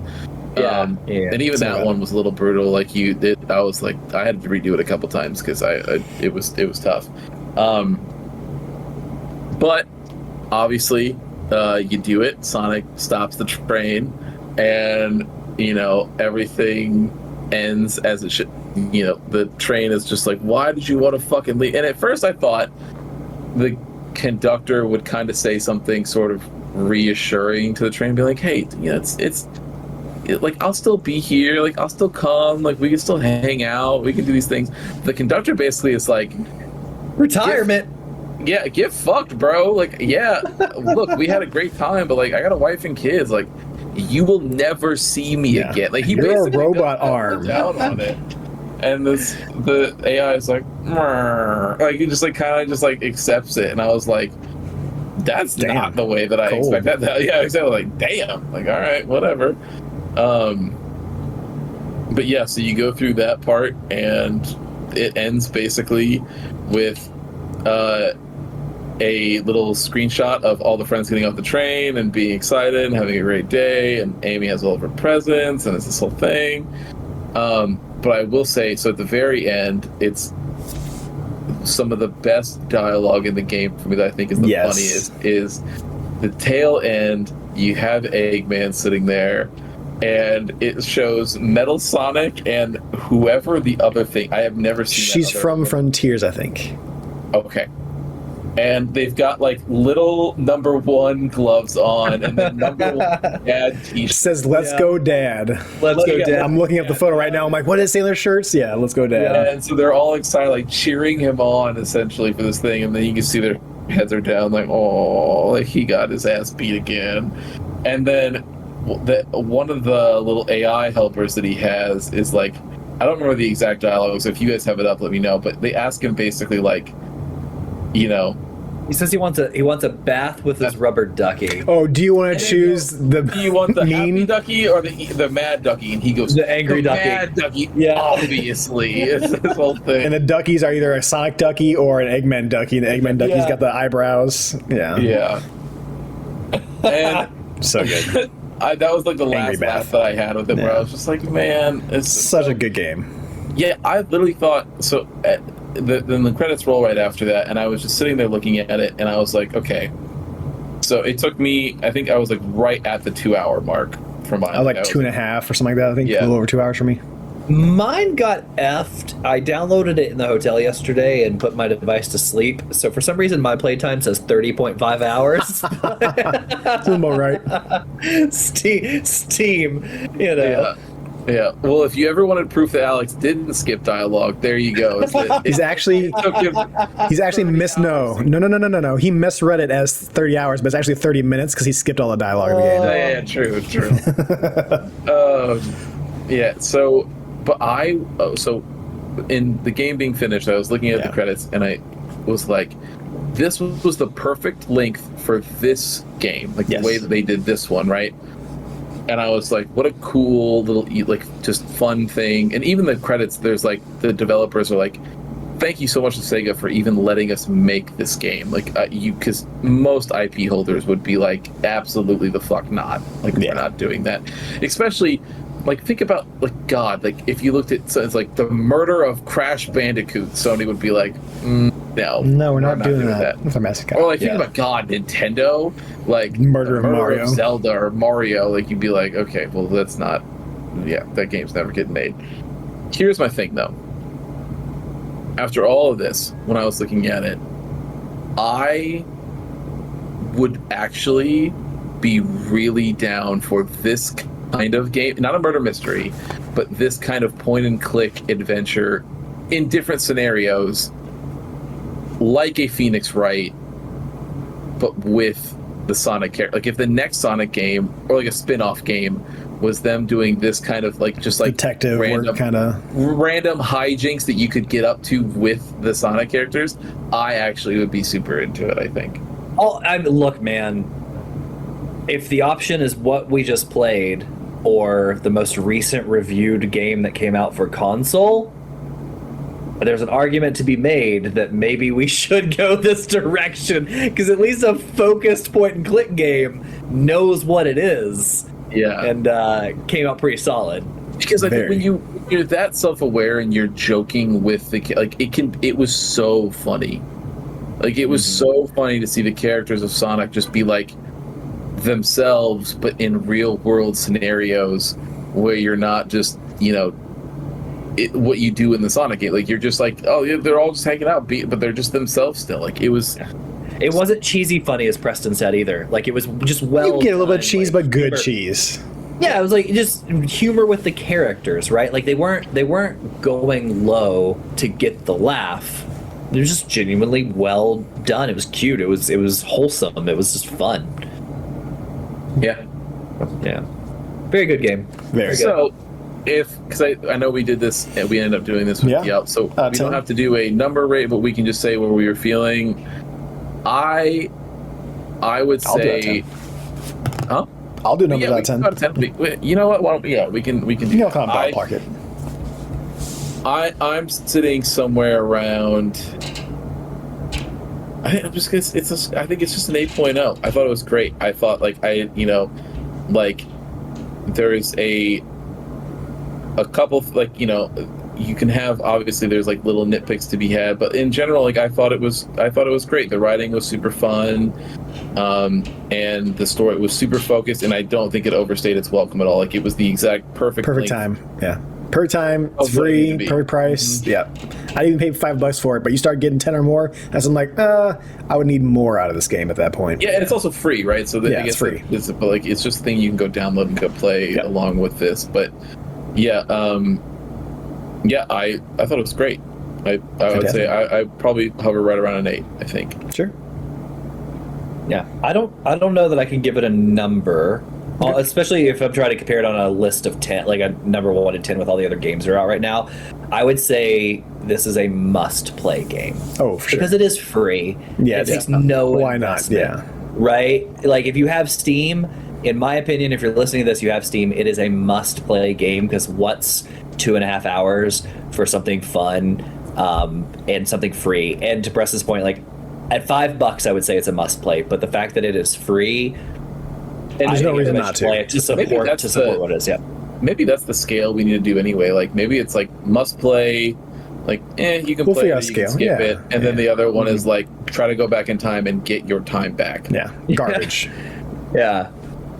No, I would say. I mean, it's if I'm gonna give around the 10s, I would give it around a 9. Like, I definitely give it a high scores. The only thing that would make it better is give me more. At that point, like it stayed its welcome to that point, right? Like, you give me 5 more hours of this, I might not have been as down on it, but at that point you change it up a little bit, you do different things, because with the dream gear and stuff like that, how they mixed it up and how they escalated it to where at the very end you're going through all the carts and you're doing many levels of the dream gear, and I thought that was like a perfect way to kind of round it off and end it like, hey, you've been doing these a little bit here and there, now it's just full on you're Sonic and you're going through the entire fucking cart, and it's great.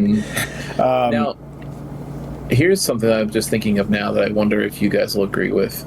I think you would, but I just mean as far as the thing to say about this game. This is, in my opinion, the best April Fool's game that has ever been. I can't think of a whole lot of them, but yes. Yeah. Yeah. I would say it's definitely top 5, maybe even top 3 Sonic games I've ever played of all time. Yeah, dude, I won't even fight you on that. I think you might be right. Yeah. Like Mania, I'm thinking it's good, but yeah. So all year long, as we're doing our podcast, I try and think of like what kind of goofy little categories and stuff we'll do for our testies this year that we kind of did last year. Yeah. And I think this game has immediately,